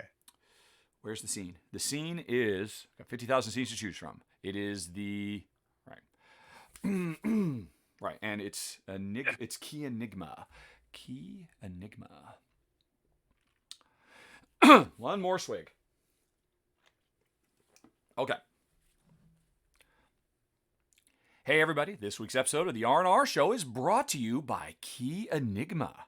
And hello Ruel, how are you doing? Hello, Richard. I'm fine. I'm recuperating and recovering from our week in Las Vegas at Dice Tower West. Had a great time, but it's good to be back in the home studio getting ready for another fantastic episode of the R&R Show. Yes, it's definitely good to be back. I have to admit, Jen and I almost didn't make it back. Yeah. Our flight got canceled. We were told we'd have to wait 2 days, literally Oh my 2 God. days for another flight, and we had to go through many trials and tribulations to find some way to get back home. And I won't go into all of that now, but folks, did you know there is an extended version of this show? You can check the links down in the show notes or hit the I up there, because we stream about a 2-hour show live every Tuesday, and we do all kinds of wacky stuff.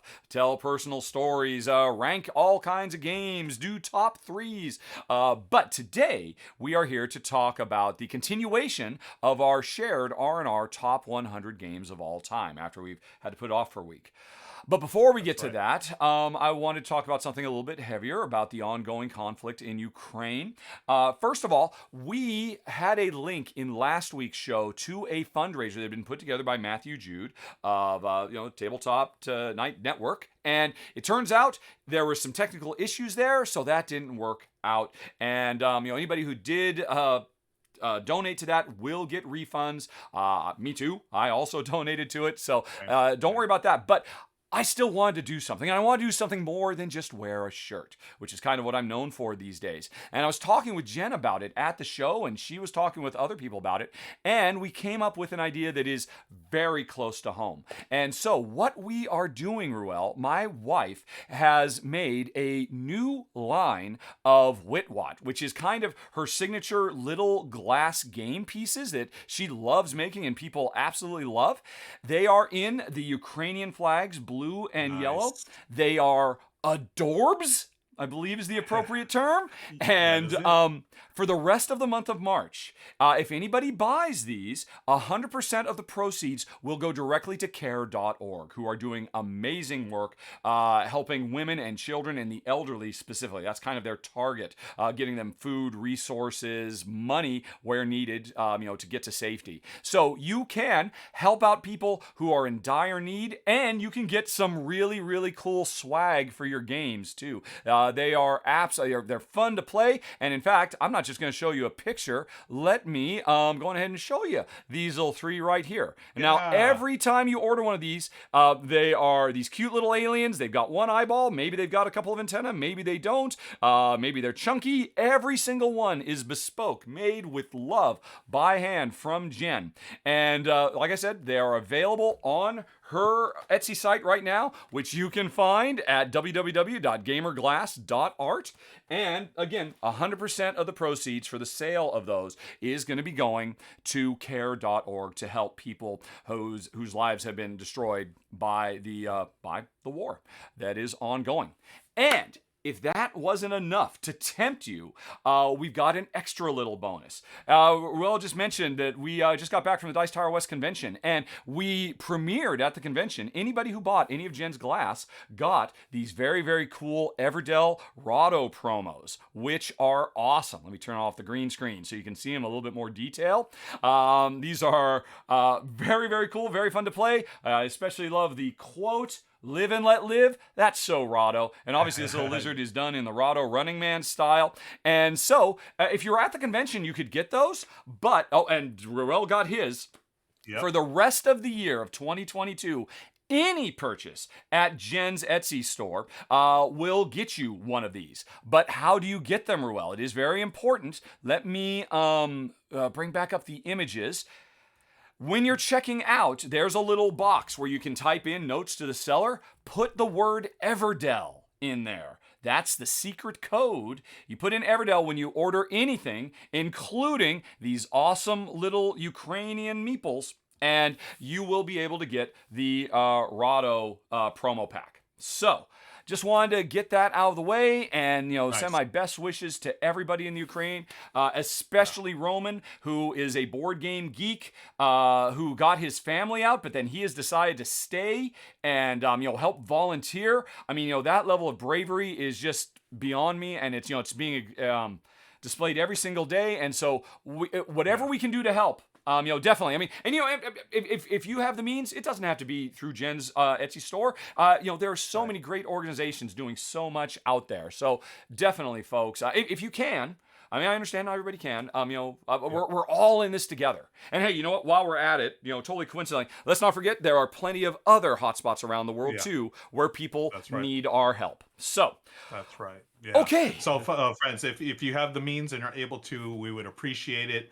But as Richard was saying, there are plenty of organizations that you can donate to or help out with, because it is where we're not trying to make light of the situation. It is what it is, and we're here to provide a little bit of maybe temporary. Hey, let's talk about games, you know, and so not to downplay any of that, but.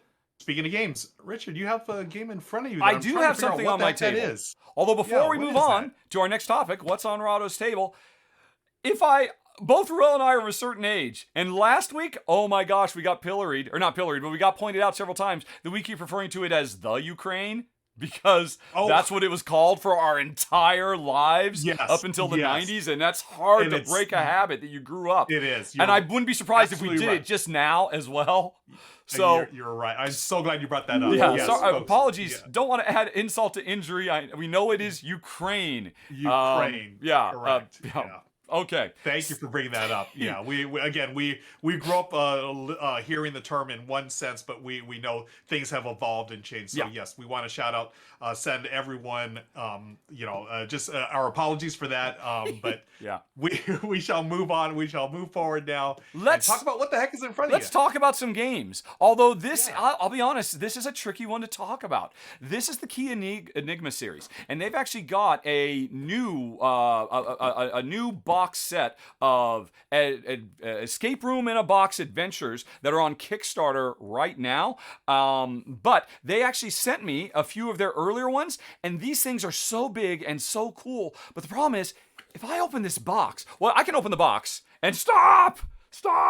If this one is all about, it's set in our modern day world, there are hackers running amok, and it's our job by solving lots of puzzles to save the world from this. But, it comes, it tells you, do not open, do not look what's underneath. You open this up, you right off the bat get a little intro, a letter saying, why did you get this in the mail? Because the interesting thing about the Key Enigma series that is really attractive to me, because I'll be honest, we played a lot of escape rooms at home, and we kind of gotten burned out, but when I saw these, they were very attractive because of their use of technology. The first thing you do after checking out, these cool little cipher cards, which if you played escape rooms, these are going to be interesting, but they also send you to a web page. And when you log into that web page, the whole point of the Key Enigma series, the Key Enigma series is this makes you feel more like these are real adventures that are happening in the real world right now that you've been wrapped up in. You are just somebody living in your home who has an internet connection, a smartphone, a computer,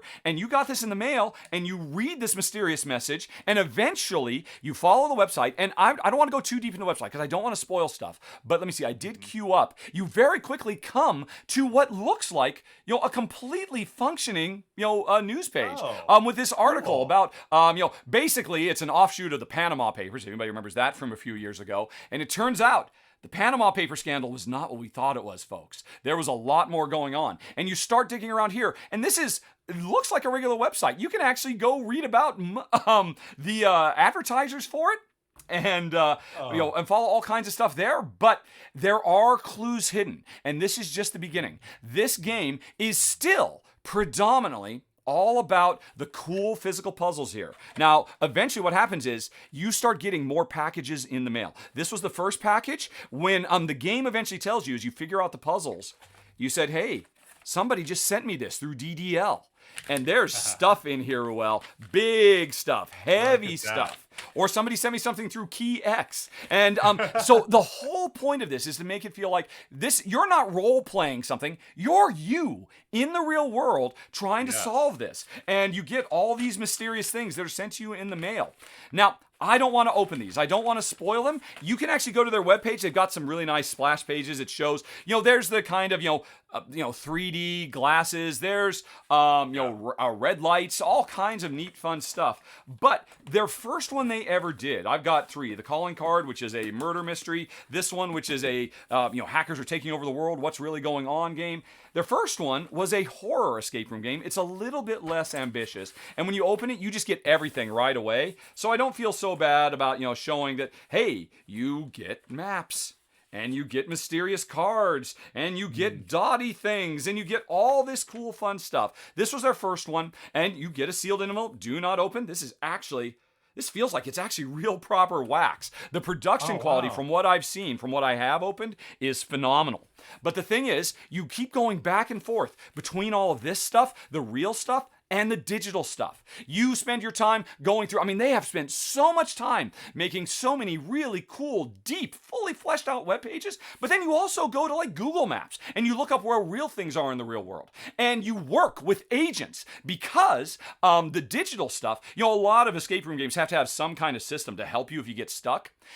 When you log in to their central system, you always have answers if you ever get stuck. And another thing, this might look and say, oh, well, this is an hour-long escape room, right? Like Unlock or, all those. No, there's 4 or 5 or 6 hours of stuff in here that you will play through multiple nights. And the website lets you save your progress. And if you come back a week later, it'll do basically a previously on and remind you of what you were doing and what you were working on. So they're really using the technology, but not just the websites they make. If you're really into the overlap between analog and digital like I am, I was so excited because, they will actually send you text messages. They will send you email messages. You will get phone calls from mysterious, disguised voices, and you'll have to take that information and then apply it back to all of this. All of it because you have found yourself wrapped up in a mystery that you have to solve. There are super expensive escape rooms out there where they actually have actors who will actually walk you through and stuff like that. I could never afford one of those in a million years. Regular escape rooms are kind of too expensive for me and Jen. But this, you can get that experience. Multimedia. They have flown around on helicopters and videotape stuff so that your agents who are out there flying over the jungle in a helicopter, so that you can, that you find all these cool new things. And their latest one is on Kickstarter right now. There's a link for that down in the show notes, or you can hit that eye up in the top right corner of the screen. And that, in a nutshell, is the Key Enigma series. It's so cool. There's been little hints of this, specifically in the Unlock, because you have to have your smartphone, and they do some fun stuff.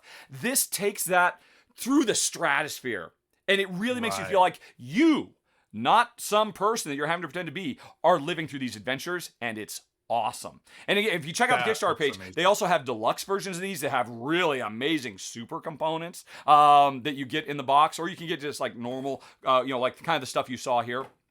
Yeah. Neat stuff. And like I said, it's kind of rekindled Jen's and my personal enthusiasm for the idea of an escape room in your home because they go so far above and beyond. You live in this world. It talks to you. You have conversations with it, which is something that, its competitors just can't quite touch. It's very impressive. Talk about immersion, right? Yes. You are immersed in this world. And, just your description, everything, like I'm fully interested. I'm so interested in this. I thought immediately of the movie, The Game from David Fincher. Oh my Michael gosh. Douglas, right? Mm-hmm. Remember that? Mm-hmm. Like, I'm like, oh man, this is like sort of along those lines. You're fully immersed in this world. That's amazing. Really, really cool stuff. Now I will say this is done by Spanish designers, and so everything you see, they always have Spanish and English versions of everything.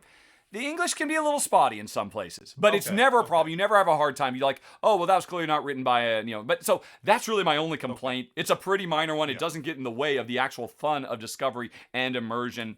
It's fantastic. Awesome. So that was the sponsor of the show, Key Enigma, and their incredible series of the fusion of the analog and the digital, taking it farther than anybody else has so far. Awesome. All right. That's great. Okay. So we've taken care of that. Let's move on to the show, shall we? But no, first, because we're not done talking about sponsors. Key Enigma is sponsoring the show, but we have a different sponsor this week for our contest giveaway. Let me go on ahead and bring that back up. Azul. the base game plus a very, very cool Azul mug, which I gotta say, I mean, everybody loves the look of Azul with those really nice tile. So you get this really nice mug. You get a base game of Azul. I know a lot of you have it, and it makes a phenomenal gift because if you've played it with anybody in your life, they've wanted to have it too. Or if you haven't, if you've never gotten around to playing Azul, this is your chance to win it because one lucky viewer this week will get an Azul bundle sent directly to them anywhere in the world. But, Ruel, how do they get it? Friends, to enter the contest, you're going to be listening to the show, and one of us is going to say the magic secret word, which this week is potato. Yes, potato, whatever you want to call it. It is potato. So one of us is going to say it, and what you want to do is when you hear us say it, you will take a note of what game we're talking about. Right. And it could be potato or potatoes. Listen for either one. Yep. Whatever game we're talking about, send that name of the game in an email to contest@rahdo.com. Exactly. Okay, and then you'll be entered to win. I'm going to tell you, I want that mug. That mug is cool. Oh, it's a nice looking mug. Yes, I would also like to get one. I might have to pull some strings. Quite frankly. Pull some strings for me too, please. I'll see what I can do. Sorry, Ruel. As always, participants of the R&R Show and their extended family are not eligible to enter. Apologies. That's the super small. That's what I figured. Oh well. But yeah. I mean, for the rest Azul. of you, yes. Azul is phenomenal. For the rest of you, just keep an eye out or keep an ear out for potato or potatoes. Take a note of the game and send it in a subject to contest@rahdo.com, and you'll be entered to win the Azul prize package from Plan B. Exactly, and you have until Tuesday the 15th of March. If you were watching this on the 16th of March, you missed it. It's too late. But definitely keep an ear peeled for those potatoes. You see what I did there? Because you peel potatoes. I literally came up with that halfway through the sentence. Oh, wow. I'm so happy with myself now. That's awesome. I love it. We have put off what we're really here to do long enough. It is time, folks, for us to continue, after a couple weeks off, our top 100 games of all time, the R&R top 100. And when last we left our heroes, we had done numbers 100 through 81, right? Because we've done 2 weeks. So now it's 80 to 71. Are you ready, Ruel? Are you good to go? Have you? Did you have any hard times? Or of course, I mean, actually, we've already done this. We actually came up with our list like a month and a half ago. It's easy peasy. It's smooth sailing. Now we just got to talk about the games. Just got to talk about them, yeah. So let's start off with our number 80 on our list is Raiders of the North Sea from Shem Phillips. Okay. Yes. Yep. This is a worker placement game set in the North Sea, Vikings, and loading up your Viking ship to go out and take over some villages and get goods and gold and all kinds of goodies. I was, this one was surprising to me only because I've talked about this before. I didn't think my wife Michelle would like it. She really enjoyed Stone Age. That is a gateway worker placement game, and I feel like this is a gateway, just a little bit more than Stone Age though. Almost a gateway plus. But I didn't think she'd like the theme. She actually enjoyed it. It was fun. As you can see there in the video, you're taking a worker, placing it on a spot, doing the action. But what's really clever is you're going to take a worker off a different space and take that action as well. So it's a really neat, puzzle of trying to time yourself to do get the actions you want.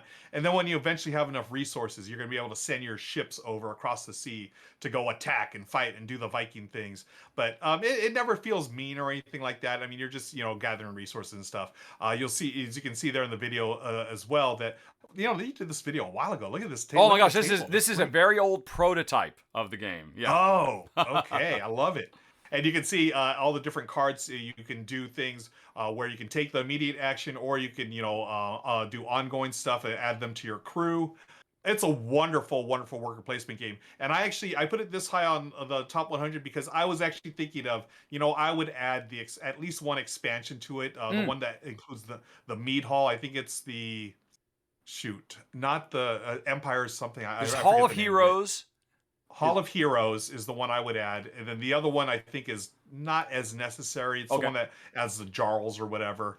But wonderful game, a great design, and it's spawned like this whole series in the North Sea. Yeah. You had shipwrights, you had explorers, which honestly weren't as good as Raiders. Raiders is the shining the shining pearl of the bunch right So here. this But is the that's why it's beginning our and end number of North 80, Sea. Raiders of the North We Sea. will not be hearing more North Sea on the list, is what you're saying. That's it. Yeah. Yeah, that's the one right there. Raiders Yeah. of the North Sea, our number 80. I agree. It is a brilliant, brilliant design. And it's interestingly, it's had a couple expansions. Then it had a spin-off called Raiders of Scythia, and it takes the same core gameplay and sets it in a completely different historical context with different art and like basically different special effects and whatnot that you could use.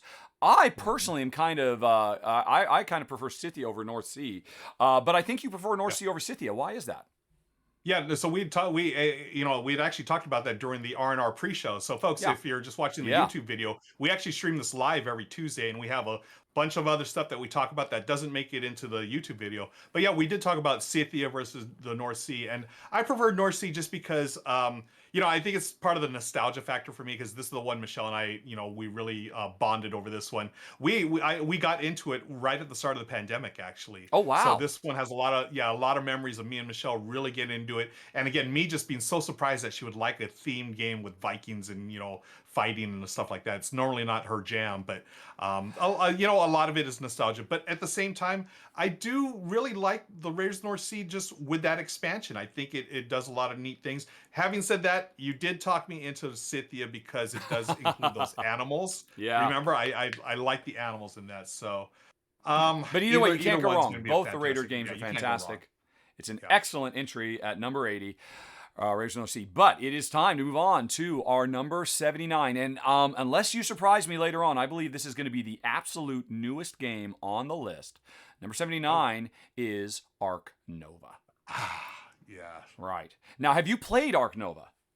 I have not, and I'm sort of kicking myself because we just, again, if you're watching this right now when it comes out, we had just come back from Dice Tower West. I swear, I think that game was the number one hit at that convention. Oh, yeah. I saw it everywhere, but I have not played it, unfortunately. I played it 3 times, or 3.5 times, because one of the games couldn't quite finish. I taught it 3.5 times, and it's absolutely, it lives up to the hype. Now, sadly, I have not done a run-through for it yet. I'm going to be trying to film that later this week. So I've just thrown up Slicker Drips, Tom Heath.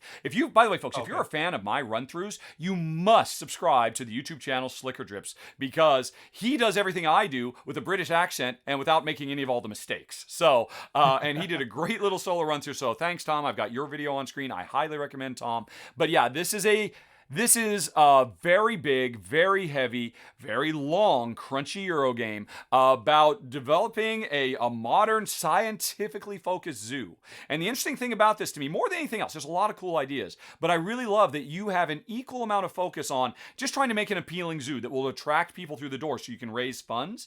But really what you want those funds to go into are conservancy actions, because we have 2 different victory point tracks. And it's one which is the money we're making or the appeal of the populace, and the other one, how much good are we doing for these animals? And we could do things in this game like release animals to the wild, do all kinds of studies, and scientific breakthroughs for them. And this really exemplifies the best of what humanity can have in terms of a harmonious, relationship with these animals. I mean, growing up as a kid, zoos were kind of sketchy, at least, the ones I went to in the 70s. But these days, they are peopled by incredibly passionate animal lovers who try to make the habitats perfect for them. And you spend a large amount of time making these gigantic habitats so the animals can roam and, and live quality lives while still raising money to save all the animals who are still out there in the wild. And I love the story of this game, that you really get to focus on both of those things. They're both hard to do.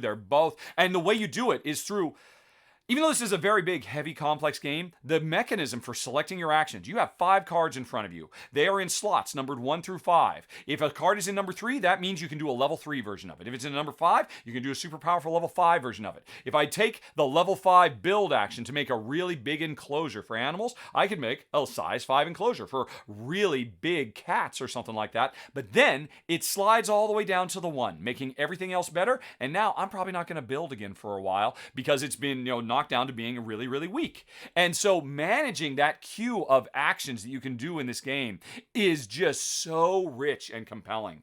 I mean, this game, it's interesting. Like I said, I played it 3.5 times at Dice Tower West, and every time I was able to teach this game, every time I taught it, I was able to teach it in get people up and running in under 15 minutes. And that is not the case for a game like this because it's so incredibly intuitive. There's a lot of icons, but they're all put in the exactly right place so you can kind of build your knowledge of this game as you go. Everybody, when we got home from the show, the first thing my wife, she heard so many people talking about it. She said, "You've got that, right? We're playing that this afternoon." Even though we were exhausted from our red-eye flight, we played it immediately. And, right at the bit, her first game, of course, she beat me 20-6, which, of course, is amazing. But it's a testament to just how easy it is to pick up and play this game, and yet it's big and long and rich. Now, this could have ranked even higher for me. This could have made it into maybe my top 20 of all time, except for two things. It's still amazing. It's still one of the 10 best games of the year. It's still in our top 100 of all time combined. But you have to know going in, this is a long game. Even if you get good at this game, this is an hour per player. And so it is an hour per player that zips by. I mean, it's just, it's one of those things where time just melts away. You're so engaged every step.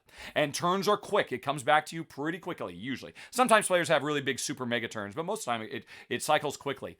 My other thing is, for such a long game, there can be a little bit of luck involved. And that's kind of keeping it down for me a little bit because there are a lot of things the game does to allow you as a player to control that luck if you invest in certain things. But there might be players who say, you know what, I'm not going to invest in any of that luck mitigation stuff. I'm just going to hope for the best and draw a blind because there's a deck of 50 bajillion cards in this game, and they interact in thousands of different ways. And there's cards that are on display, but you have to make investments to be able to grab those cards. Whereas somebody could just draw a blind. And you know what? If they win because they draw blind a lot, they don't make those investments, but they always get lucky and get what they want, that's going to happen. And so that just takes a little bit of the shine off for me. Not enough that I'm not keeping this game. Not enough that it's not one of my 10 best games of the year. Not enough that it's not in my top 100 games of all time. But man, it could have been one of the greatest of all greats. But and for some people, you just know going in, hey, there's a little bit of luck. You know going in, you're going to be in that seat for a long time. But I guarantee, if you like heavy, crunchy Euros that are incredibly smooth and elegant and easy to play and just have great power curves, you're probably going to really enjoy Ark Nova. Yeah, it's on my list to play. All my friends that have played it, they've said two things. Number one, you see a lot of negative scores. And yes, my first game, I believe I scored -2. My second game, I scored 14. My third game, I scored 6. Nice. Yeah. So negative scores. And the other thing I hear is a lot of them are saying this is going to replace Terraforming Mars for them, which I thought was interesting. Yes. You know what? One of the games I played and we were, it's impossible not to make comparisons between this and, Terraforming Mars. There's a lot of the same way. I mean, you're selecting cards, you're playing them. There's not as much engine building in this game. Most cards you play are just one and done. There are some things, so it feels different there. But honestly, at the end of the day, there's no getting around it. This feels like a Terraforming Mars where everybody has their own little private Mars they're working on. Nice. And I mean that in the best possible way. The game is fantastic. Now, one thing is, a big step up for me for Terraforming Mars is we didn't stick with Terraforming Mars in part because of the attack cards. This game can have really vicious attack cards, and there's a bunch of them in the deck. The interesting thing, though, is every vicious attack card that steals from each other or puts them in vices and all kinds of stuff, they have an alternate action you can do on the bottom of the card. So if all the players agree, hey, let's just play nice. Let's just do those alternate nice actions for ourselves rather than really nasty, I will pound you into the dirt. So if you want to have that really rock'em sock'em, okay, who's doing best? Oh yeah, you're literally poisoned now. And until we can have a break, you're going to be poisoned for the next 3 rounds. Enjoy bleeding all your cards. Then you can have that experience. Or if you don't want to, you can say, oh yeah, I could have poisoned you, but you know what? I'm just going to give myself an extra $10 instead. Yeah. Okay. Love it. That's Love cool. everything about it, except for those little provisos that keep it from being even higher. Ark Nova. Yeah. Ark Nova. Okay, great. Number 78. Let's move on. I'm going to stick to the animal park theme here. Our number 78 is Barenpark. Yes, there you go. Michelle and I, we love our polyomino games, and this is one of our favorites. Barenpark from a master design, Phil Walker Harding. We love all his games. There's a Barenpark run through right there. You see the polyominoes. You're building a park full of bears. And Bears. it's super friendly. It's super cute. And you're taking the polyominoes, placing them, and you're trying to fill up each of your little tiles there. And when you do, then you can unlock some other tiles.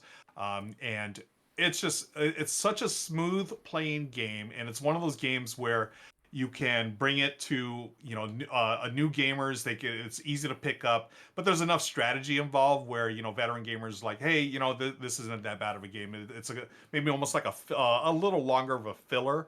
And Yeah. I'm going to add this on. I think to make this on the 78, I think you should really add the expansion. It's a I forget fantastic the name of it. expansion. Yeah, the expansion adds the monorails. It's almost like this 3D effect to it. So you're building upon buildings.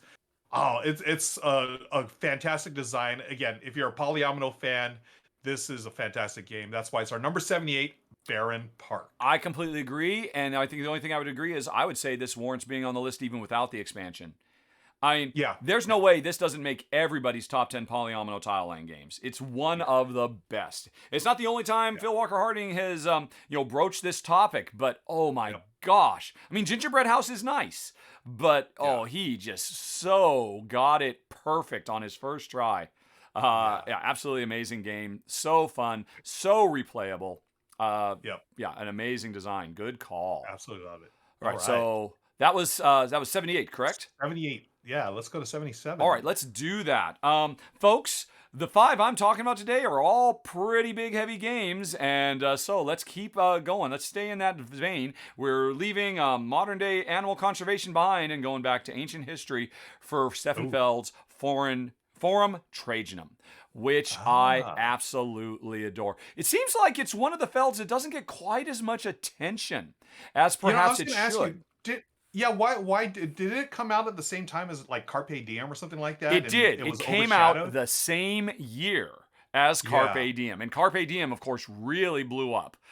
People love that game with good reason. Carpe Diem is fantastic. But I love Forum Trajanum so much. I mean, this is peak Feld to me. Because Feld's gone on, sometimes he has like really big, heavy, grandiose games with a million different levers you can pull. Sometimes he has smaller, lighter, quicker playing games. This is, this ranks up there with his Trajans and his Macaws and those kinds of games. It's big, it's long, it's complex, and yet at its heart, it's so brilliant and elegant. The core of this game is, we are, in ancient Rome, trying to build up the city, build up the Senate, do all the kinds of things we do in ancient Rome.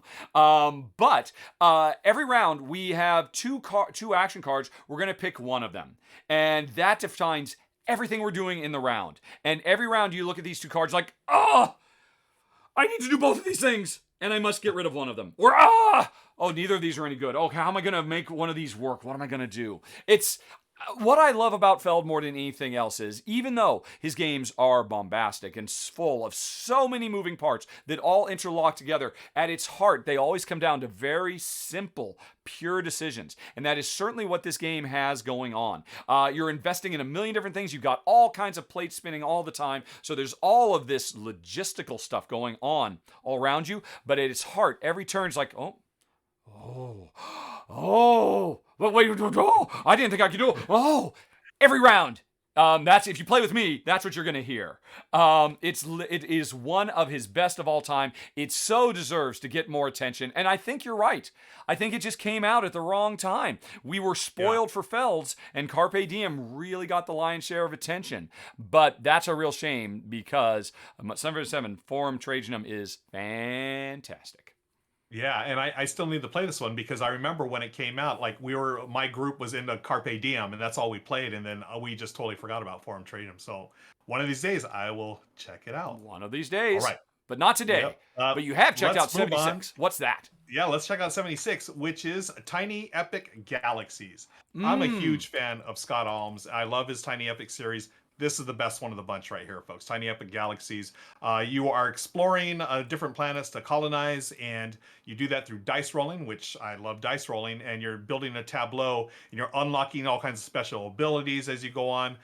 What the really cool thing about this design, which I think is so clever, is his follow mechanism. So whenever you're not the active player, you can spend one of your culture resources to follow an action that another player has taken. Right. As you can see there in the video, one player rolls. If you like that die, hey, you spend a culture, follow, and you can get the benefit of that as well. I think that's such a brilliant design choice where you're always involved in the game and you can benefit from other people. Their roles. Yeah. And as always, there are ways to mitigate the dice. So if you always get like one free reroll, then you can spend your energy to reroll dice. It's a race to, I think, 20 or something points, 21 points or something like that. Wonderful game. It's one of those games where you see the box, the size of the box, you don't expect this type of gameplay in such a tiny box. And I think that's why it's a winner. It's my favorite of the series. The expansion is good too, but the expansion, it's funny, it just makes it so much bigger, and you better have a big table for a tiny game. But regardless, it's wonderful. That's why it's our number 76, Tiny Epic Galaxies. Yep, I think pretty widely regarded as the premier best game in the Tiny Epic series.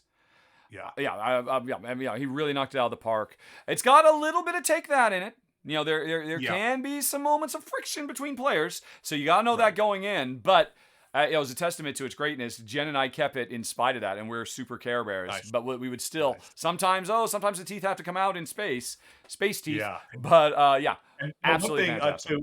To offset that, you can always play solo, folks. It has a solo variant, which is fine, and all that take that stuff doesn't come into play. You just play solo against the AI, and it's a wonderful solo game as well. Nice. All okay, right, cool. Let's go on to 75. All right, number 75, another big heavy hitter for me. A classic one, one of the older games in this list, actually. It is Tzolkin, the Mayan calendar. Oh my goodness. Yes. This game, when it first came out, people were actually fairly quick to dismiss it. Oh, that's the one with the gears, right? That's just a gimmick. Who cares? It's just a gimmick. But it's like it's so integral to the game, because what Tzolkin the Mayan calendar does, which basically retells the early life of Mayan civilization and whatnot, is it really focuses on the passage of time, which of course is something those ancient South American civilizations were known for, all their scientific breakthroughs with tracking the moon and the stars and all of that. So I always really kind of appreciate that. But the way time is tracked is at the end of every round, this central wheel is going to get rotated. That is interlocked with, 1, 2, 3, 4, 5 other wheels. And so all these wheels will rotate simultaneously, and that represents another year passing in the development of your society. And the thing is, this is a worker placement game, and we put our workers on these wheels. And once we put them on there, we have a tough decision to make. How many rounds am I going to keep those workers on those wheels as they slowly move to better and more powerful actions? Because sometimes I need some corn right now, but if I can just wait 2 more rounds, he'll get past the corn and I'll be able to get corn and lumber, or I'll be able to do a wild card action, but I need that corn right now. Okay, I'll leave him there. I'll leave him there for 2 more years as the wheel slowly turns, and I'll try to figure something else to do.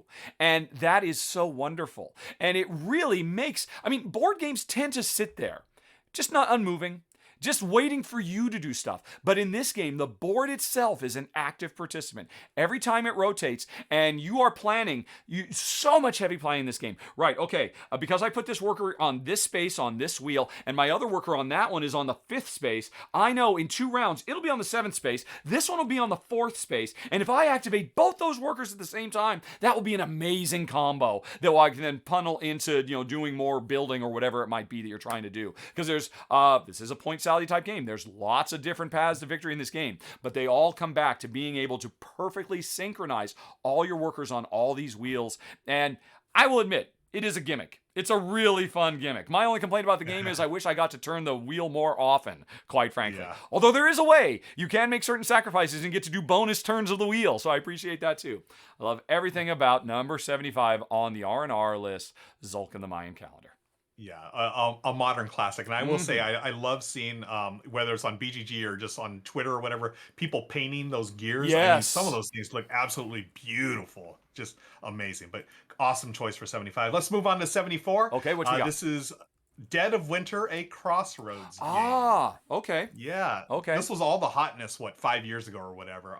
This is a cooperative game, but with a traitor element, and this is post-apocalyptic. So of course we've got zombies, and we're trying to survive a certain set amount of nights, and try not to get stabby stabbed or bitty bit by the zombies there. Mm-hmm. And what you're doing is you're collecting resources, trying to fight them off and save certain locations. The game changes. It changes from game to game with different missions, and of course you have that really cool Crossroads deck. So that's a very narrative driven game where you're going to flip over cards, and not all the cards have to do with your game. You may just have to pass over certain cards, but a lot of them will trigger events and whatnot.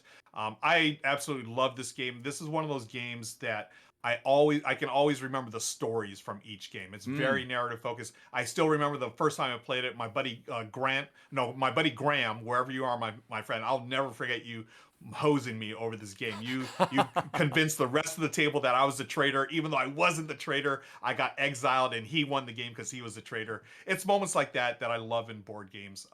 Now this isn't going to be for everyone because there is some backstabbingness to it. You can play it cooperatively by taking that out, just not having a traitor in the game. Yeah. So there are ways to get around that. But I mean, you got Sparky the Stud Dog, the greatest character ever. They released comic books about this stuff. It's a wonderful, wonderful cooperative with a traitor game. It's one that's still on my shelf, and that's why it's our number 74, Dead of Winter. I will have to very embarrassingly admit I have never played Dead of Winter. And it has been on my list of, I mean, every time I go to a convention, it seems like the 2 days after somebody reminds me, why didn't you play Dead of Winter while you were there? You were right there. It was anybody would have played it with you. Everybody but you's played it and knows it. Someday I will play it. It seems so cool. And that whole idea of, hey, no, we're all on the same team. Except for you. No, he was the one. Yeah. And although, I mean, I'd love to play co-op too. As I understand it, originally it was a 3-player minimum game. Eventually they put out 2-player rules as well. And I guess it's okay as a 2-player game, right? But you really need to have that group, right? You really need the group. Yeah. Element. It's just that tension of knowing, like Battlestar Galactica, one's a Cylon. In this case, one's a traitor. It's like, oh, who is it? And it works so well. But hopefully one of these days you'll be able to get to play it. Someday. Number 74, Dead of Winter. Someday. Okay, cool. But let's move on to number 73, Railways of the World. Ooh, I know. great I don't. choice. Yeah. Now, have you played any of Martin Wallace's? You got Steam and Age of Steam, and you got Railways. Are these your Railways. jam? They're becoming my jam, but I really like Railways. Yes. Okay. Cool. Well, then you have good taste, sir. This is absolutely phenomenal. And I think the thing that impresses me most about it is just how deep and rich this is. And yet, it comes with, I think, 3 pages of rules that you can read. You can sit down and read the entirety of the rules and understand all the basics you need to know in 10 minutes. This is the epitome of high, heavy crunch and super simple, lightweight rules that drive everything in this gigantic, and I mean physically gigantic railroad simulation. Now, I'm playing here Railways of the World with the Europe map, which is the way we fell in love with it. Because as 2-player gamers, the first time we ever played Railways of the World, which comes with the Eastern United States map, it was like, this isn't really so great. It's too wide open. There's not much tension. I think the original game also comes with the Mexico map, which is so tight and cutthroat, we hated it. But when we played Europe, with all those mountain ranges you have to deal with, it just kind of tightened the board up naturally. We really fell in love. And really, at its heart, this, probably more than anything else I appreciate about this game, is the growth you as a player go through. You start out just trying to put a couple little rails out, trying to get some trains on the ground to connect a few cities so that you can move cubes from one city to another. I mean, I don't know what's in these cubes. Are they meat? Are they potatoes? I don't know. It doesn't really matter. You just got to get those cubes from one city to another. And over the course of the game, as you set up these initial routes, it's not a one-time thing. When I make that delivery of the black cube to whatever city it was going to, that means I'm going to get income for the rest of the game off that one action. And so these things compound and get bigger and bigger. So by the time you're in the game, you are making such monstrously huge turns that would seem to be impossible, inconceivable at the end of the game, that it is so satisfying to go on that journey. Now, it is a long journey, but it's a journey with, actually kind of in stark contrast to what I was talking about earlier, Ark Nova, a big long game that has a not insignificant amount of luck with Luck of the Draw. There's some of that here because there's some cards that will come out at the beginning of every round, but those cards don't just go to whoever just happens to fall into your lap. If you want those cards that happen to fall into your lap luckily, you got to bid for them. Every round starts with an auction, and if everybody can see, oh my God, that would be perfect for you, this game takes care of that because we're going to make you pay for it. So everything is simple and elegant and fast, and this game is so much more than the sum of its parts. You will spend hours at the table. Those hours will melt away, and you will feel like you have accomplished so much in number 73, Railways of the World. And then on top of that, there's a whole bunch of maps that have come out for it. Maps are still, even though this game is, 10 years old, there are still every year new, really cool maps that have new rules from some of the hottest designers working in the industry because everybody loves this one so much. Didn't Vital Lacerda come out with a map? Yes, he did one for Portugal. I think Sashi Hishashi, the Japanese designer, he did Railways of Tokyo. So nice. So cool. Yeah, absolutely phenomenal game. Love it. I was really surprised that you put it on here, though, because it's a pick up and deliver game. No, it's not. No, it's not. At no point do I ever have to take a cube, put it on my little train, and then spend the next 3 turns slowly moving it around the board until it can go somewhere. I never deliver anything in this game. All I do is facilitate these cities being able to ship their own stuff. Because once the track is there, once the trains are there, those cubes just teleport around. Because that's not my job. I'm the logistics infrastructure guy. I'm not the guy who actually runs the trains. It is very incorrectly, in my opinion. I've had this argument with a lot of people over the years. Maybe it might be an R&R argument somewhere down the road I think on our extended version of the show. That's interesting because I always thought of it as a pick up and deliver game. But if you're right, if you're just building the infrastructure and they magically teleport, maybe you're right. We'll have to do an R&R argument one of these days on that. I look forward to it. And I will crush you. Just like I crushed Jason Levine of the Dice Tower when he and I had this argument. Nice. All right. Great choice for 73. Let's move on to 72. This is the Quest for El Dorado. I had to come back to The Good Doctor because I am a huge Knizia fan, and this may not be the last game that we see on this list from Reiner Knizia. I believe this is our second. I put Raw on in a previous episode. So he's showing up. He's making a good presentation so far. Yeah, and he will definitely make another, spoiler alert, he will make another appearance or two coming up. But this one is his take on deck building. He took deck building, a very simple mechanism, and fused it with a race game. Yes. And what you're doing is you're sort of like Indiana Jones trying to race to the temple, try to beat everyone else there. And you're doing that through the use of deck building. You have a standard deck of cards. You will play, you draw a few and then play a few as you can, and you're going to buy cards to improve your deck. Some will give you currency, some will give you movement, and so forth. Some have special abilities. It's a wonderful game. If you're any kind of fan of deck building and or racing game, this is one of the best racing games out there, honestly. And the fact that they do it with deck building, I just think it was a genius move. It replays well because you can have different maps and all the ways the different cards come out. My only complaint, I do have a complaint about this game. Surprisingly enough, the size of the cards. Why do we have to go with these tiny cards for this? That is a really good point. That never occurred to me. There's no reason for building cards. What is? I don't get that. But that's my only complaint. But The Good Doctor, he is a genius, and that's why it's our number 72, The Quest for El Dorado. Yeah, and well deserved. This is such a phenomenal race/deck building, and it was the first time Reiner Knizia had ever done a deck builder. And he just knocked it out of the park. Just so much fun. I am so happy to see that one on the list. One of my favorite race games of all time. Definitely. Agreed. Good call. Good call. Thanks, sir. But we're almost done, and I've got one more big heavy beast to talk to you folks today. It's number 71 on the list. Blackout Hong Kong. We just had a Reiner Knizia. He's old guard, one of the greatest designers of all time. That's an interesting. Is the greatest designer of all time? I don't know. He might be the most prolific, right? That's Over certainly an interesting 700 argument to games. have too. I would be down for that debate. Yeah. But so out with the old, in with the new, I say. Let's talk about Blackout Hong Kong from design superstar Alexander Pfister. I love everything Alex does. There are always, I mean, he does little tiny, quick, fast games, but he also does these big, bombastic, heavy Euro, economic goods, manipulation, logistics challenges too. I love this game because of the story. Even though this is a competitive game, modern day Hong Kong has been plunged into a blackout. And what is the story here? Who are we?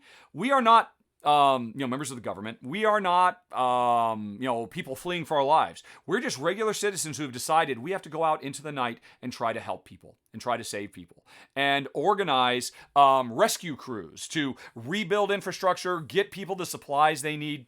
And I've always loved that story. It's so beautiful.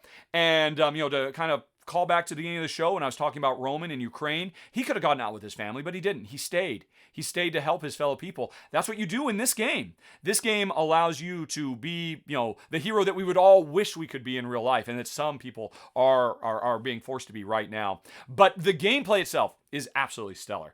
It actually borrows the kind. What would you call it? It's kind of hard to say. It's a very interesting take on deck building, where you play cards and you put them into multiple discard queues, and you won't get those cards back out of that queue until a certain time has passed, or certain events and all that. He did it originally in Mombasa. It was pretty cool there, but he tweaked it in such ways that I think made it so much more interesting and compelling here. There's a lot of really interesting, tough planning, and then also I just love how really thematically grounded the game is. The way the different resources can be transported around the city differently depending on whether it's food or water. We are trying to help get the lights back on, and so different sectors of the city will become available.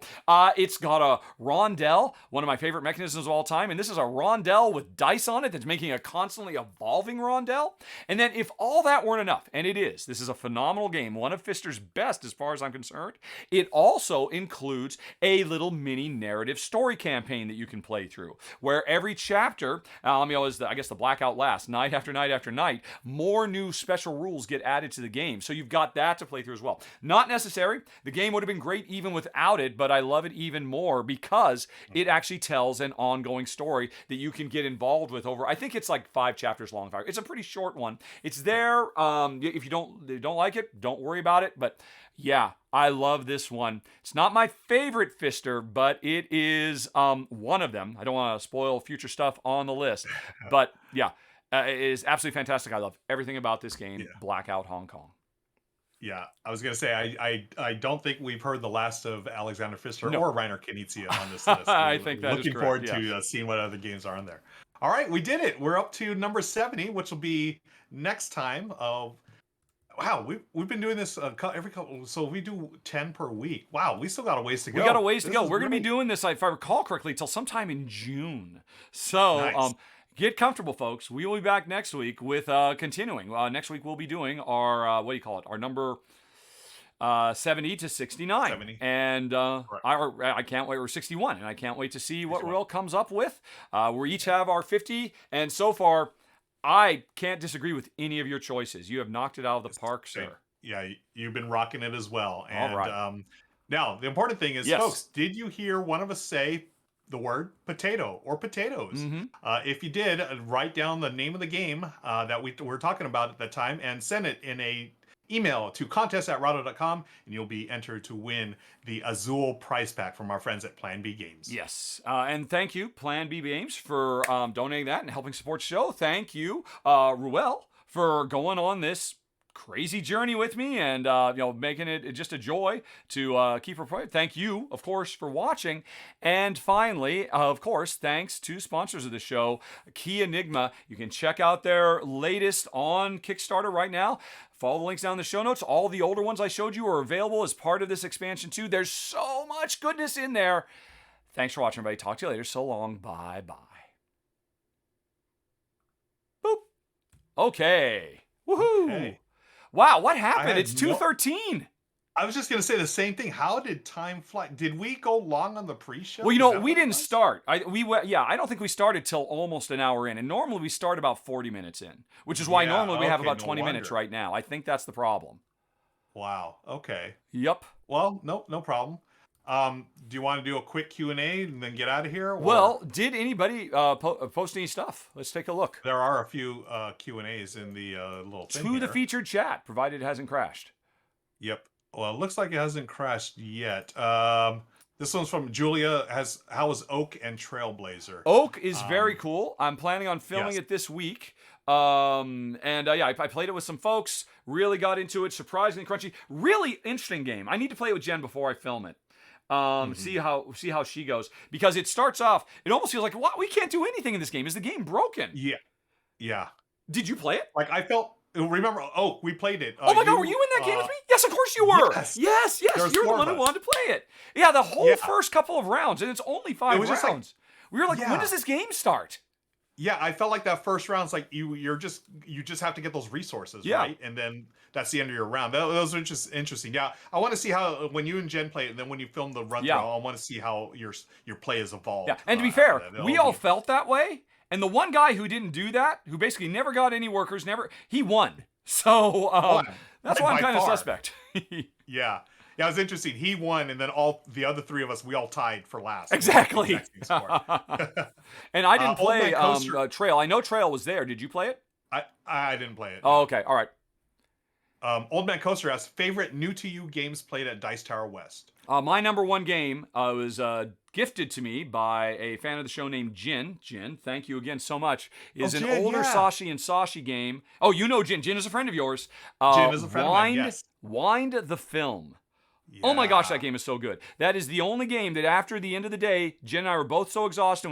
We didn't go out and look. I mean, we've been to the Vegas enough times. We didn't do anything on the strip. We just went back to our room after we had as fast of food as we could get, and then just crashed on the couch or the bed and watched a couple shows. Wind the Film, we actually played that twice in our room, Oh, nice. even though we Nice. were Yeah. exhausted. And we were both That's super great. blown away by it. What about you? I really want to like that game more than again. Like I told you when I saw it there, I have it's colorblind. It was not colorblind. Of course, friendly. yes. And it's Yeah. so brutal to me, and I could see the genius in the design, but at the same time, it's like it can't. It's unplayable for Yeah, a colorblind yeah, player, yeah. unfortunately. My favorite new to me game, I'm gonna say it's Last Light, Roy Kennedy's game that's Oh. coming to GameFound real soon. That impressed the heck out of me. A 4X game within an hour, 6 players, absolutely mind blowing. Let's see what else we got here.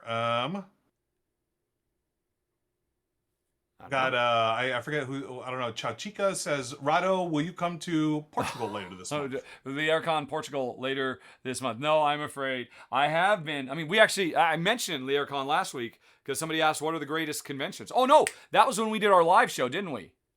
Yes. Yeah, we did a live show. We had an audience just like right now, and there was a question, and one of them was best conventions. And I think I called out the Aircon as the best You did? convention in the world. Yeah. Not that anybody can get to it, or most people can't, but oh my gosh, it's fantastic. So yes, I'd love to be there and hang out with Paulo, my goof checker, and Vito Lasarda, Yeah. and all the great Portuguese design. But nope, can't do it. Cannot do it. Too far. Cannot do it. Kabuki Kid asks, have you seen the Batman? Any interest if not yet? I am totally interested in it, but I've not seen it yet. You have zero interest? Zero in it, really? interest. I, my whole Wow. life, have never understood the appeal of the Batman.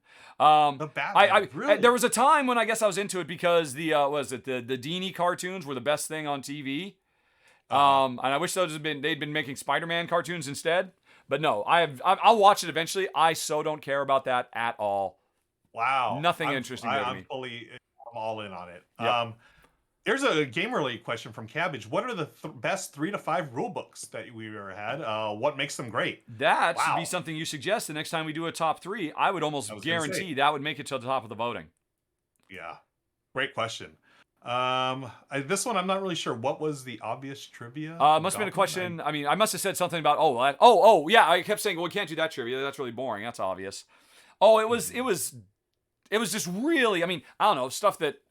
Do I still have that page open? No, I don't have that page open anymore. I habitually close every page whenever I'm done with it, and it causes me no end of grief. I shouldn't do that. But no, they were really obvious things like. I can't. Did you know Abraham Lincoln was a Republican? Not that, but stuff that's like, doesn't everybody know that kind of thing? Yeah. Yeah. All right. Okay.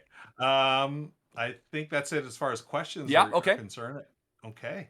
Then we are out 20 minutes late.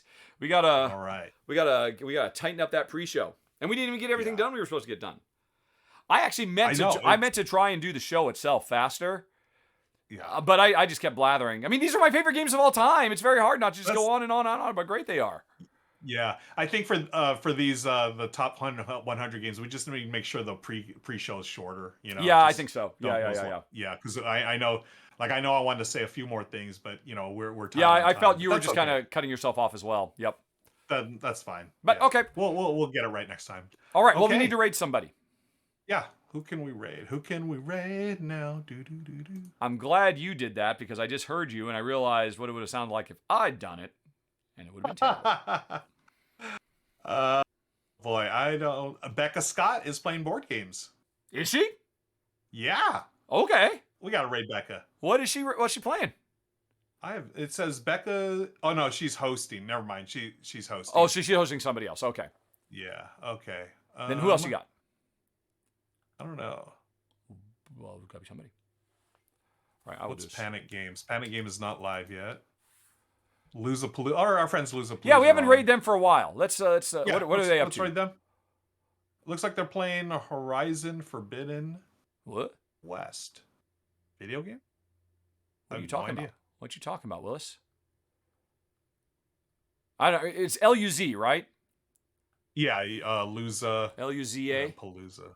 Yeah. Luza. There we go. Losapalooza. Oh, they're playing a video game. Yeah. We want to send them to a board. Give us some board game stuff. Is no one playing board games? I can't. Let me see if I can. Okay, so Becca is hosting some board games. Okay, here we go. There's a bunch of Spanish board gamers. Okay. Yeah. Wow. What time is it in like Spain? Like there's a bunch of them. It's supposed to be prime late time. at night. Yeah. All right. So you don't see anybody you know. So we're gonna have to risk everything. Yeah, I only know Luza and Panic Games, but Panic Games they look like they're on a break. All right, then who looks nice and has no viewers and could really use the boost? Would you say? Let's see. Let's find board gamers. Team Covenant. Someone's playing Agricola. All right. Becca's hosting. There's a bunch of that's Spanish. I think that's French. Yeah, there's a French channel out there. What is going on?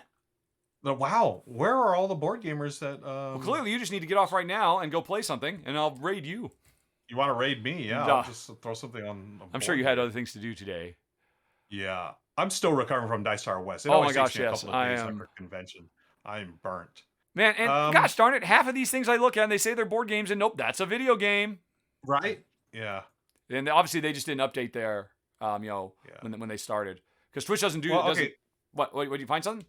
Rainier Games. They're playing Agricola. Hey, Agricola is in. Spoiler alert! It's coming. It will be in the top 100 of all time. Agricola is always great. So everybody go say hey to Rainier. Don't know him. Rainier. But he can't be all bad if he loves Agricola. So we are going to raid this fellow in 8, 7, 6, 5, 4, 3, 2. Go get him, everybody. Raid. Hopefully that worked. Okay. That's weird. I mean, Ryan, of course, Ryan always tries to be on at this time. Yeah. And it's always like, there's so many other people, Ryan, we can't do you. And it's like, this is one time when there was nobody. Yeah. I know. Oh, but, well, okay. What are you going to do? Hopefully. Okay, the raid has gone through. Okay, yep. All right. So we are done. See you next week. We will continue this. And we've got to figure out how to get, because I was really having a hard time juggling the banner and the whatsy majig. Yeah. Do you have Dropbox installed on your machine? I do have Dropbox, yeah. But you've logged in yourself, and do you use it? Or is it just there in the background and you don't really care about it? Yeah, it's in the background. I don't care about it. Then you know what? So, I think if you log out as yourself, you have my Dropbox information. If you log in as that should just do it. And you and I can Okay. both edit the same file, and when you change it, it will update. Okay, cool. Then yeah, I'll just So yeah, I mean, I'll you've log got my out and info. Just try and log in sometime this week. There's literally nothing in that directory except for that one text file. Okay. All right. Cool. Yeah, I'll do that. Sounds good. Okay, cool. What Then we're I didn't hit end stream. Oopsie. Alrighty. Oh, hi friends. All right, Bye, bye friends. everybody. Bye. Okay. Bye.